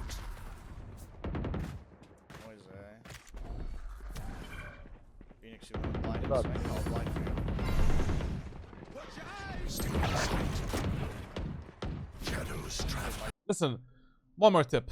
If your teammates are consistently dying in the A main area of the map, and you're trying to support them with paranoia, fuck this play. Just play with them. You know, if you start short and give your teammates a one-way smoke for A main, and you hear the enemies pushing A main, fuck it. Just instantly run towards your allies, and we can just, like, you know, paranoid the enemies from here, fight together. We can use the shrouded steps here, try to paranoid the enemies and flash them, then fight them together. Then we can use maybe fake shrouded steps to make the enemies think we went back, fight them together with her. Like, this Phoenix was dying, I don't know, he died 3, 4, 5 times in A main doing nothing, essentially. Yeah. Like, supporting this type of a teammate with a paranoia is just useless if he's not gonna get the kills and if you're gonna be too far away to play with him, essentially. No distraction. Alright, I got.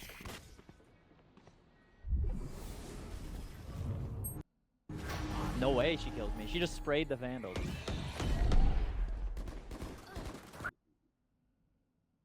You know, a big problem here is like the short is fully open.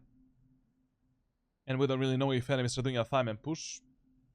Like, if enemies are already not executing a site, you know, and you had all of this time inside of this smoke, you should have checked the short a bit, you know, just to see if anyone is close.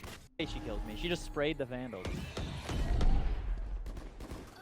Nice kills. One more there. Bro, this Cypher is monster, man. Okay, so all three of them are main. Last player standing. No fucking way. Drop her sky flash. One enemy remaining. I probably would have tried to do something similar. Probably, to be honest. Like, there is no outplaying here. Like, literally, you need to play. Like, of course, like your mechanics need to be better, and I think they're gonna be much better with the training that you're doing in the following 2 months. But I would probably do the same shit, to be honest. Like, I'm not gonna lie. With almost the same smoke. Good job. Very good, very good. No, and then just stack 3 Killjoy has the ultimate. You need to play on the B side. B. Shadows. Phoenix also looks like he's gonna play aggro with the ultimate. You got Phoenix ult. Don't be afraid to use that shit. Nothing tiles, bro. Like it's a B. Yo, Phoenix, you can go for that. You got an ult, bro. I don't know. Whenever Killjoy has the ultimate, you always play B, and try to counter that ultimate. Oh, you got a fucking.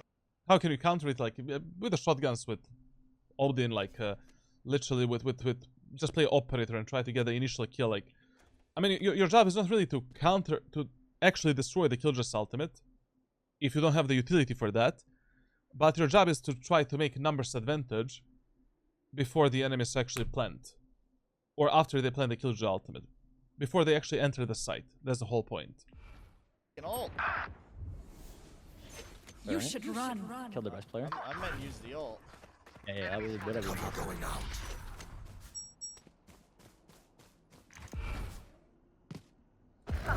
This, I don't know what the fuck you're doing. Watch them run.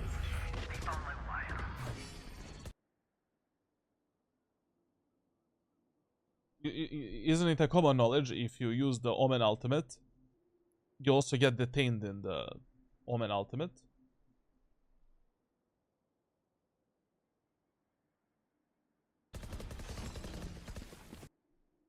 Absolute fucking cinema.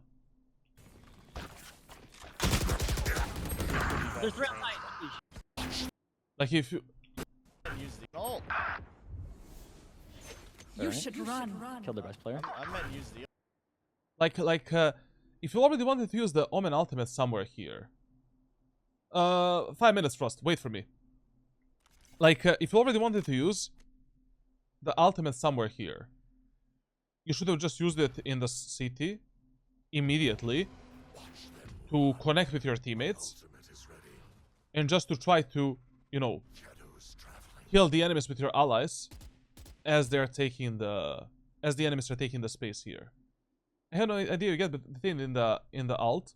Yeah, you do. Like I think I didn't cover that in the. I didn't cover those interactions in my ranked playbook actually at all. The Vice ultimate, Killjoy ultimate, and stuff like that. The ult. Yeah, that was whatever. Like most of the times, like Valorant behaves towards Omen ultimate like it's your actual body. The only difference is you're not the one taking the damage.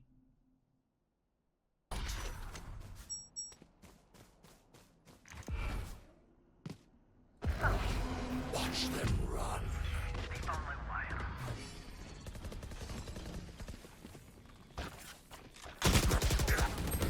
There's red light. I can't believe that. I didn't idea that detained me. He tells us. He tells us. Right when it, yeah. That's why they did it. tells us. It's too easy to win the round. Reload him. Shadows traveling. Get out of my way! Yeah, she's there on tiles, boys. So carry your mid. She can go up mark. Shadows I traveling. got that, I got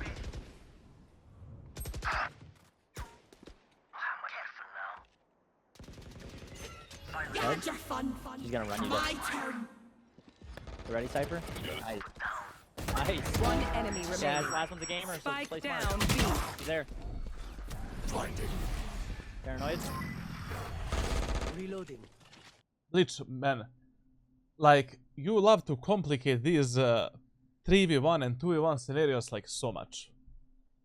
Like, basically, at least 6 or 7 times during this VOD, you did some unnecessary shit for no reason, like, literally. Like here, for example, like, you know, okay, like, it's okay to flash, you know, your Cypher and your Reyna in the same time for you, but you don't need to do that. Like how is Reyna gonna kill you in this position if Sova is already holding, you know, this line of sight? There were a lot of scenarios like in this VOD where you were like 2v1, 3v1, 4v2, and you're still using tons of utility and trying to make some outplays when the round is already over, basically, if you just fight together. But essentially, like, the majority of your problems we covered on the attacker side of this VOD review, so I don't know if you watched that. Generally speaking, I think that you should continue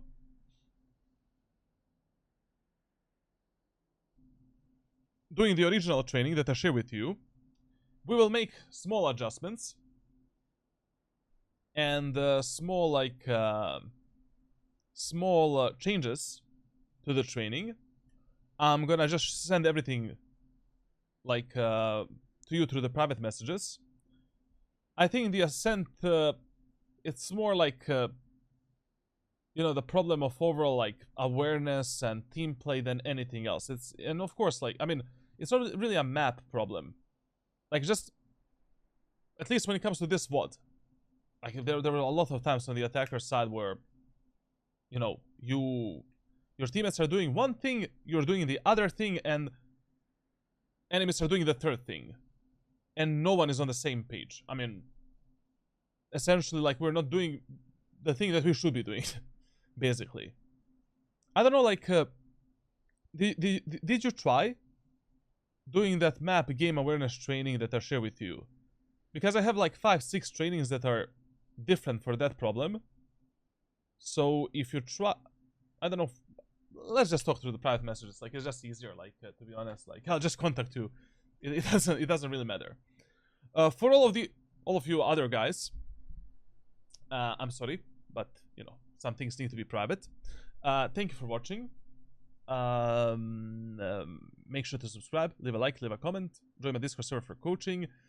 Unfortunately, you know, some coaching matters need to remain private. I love you all. See ya in the next one.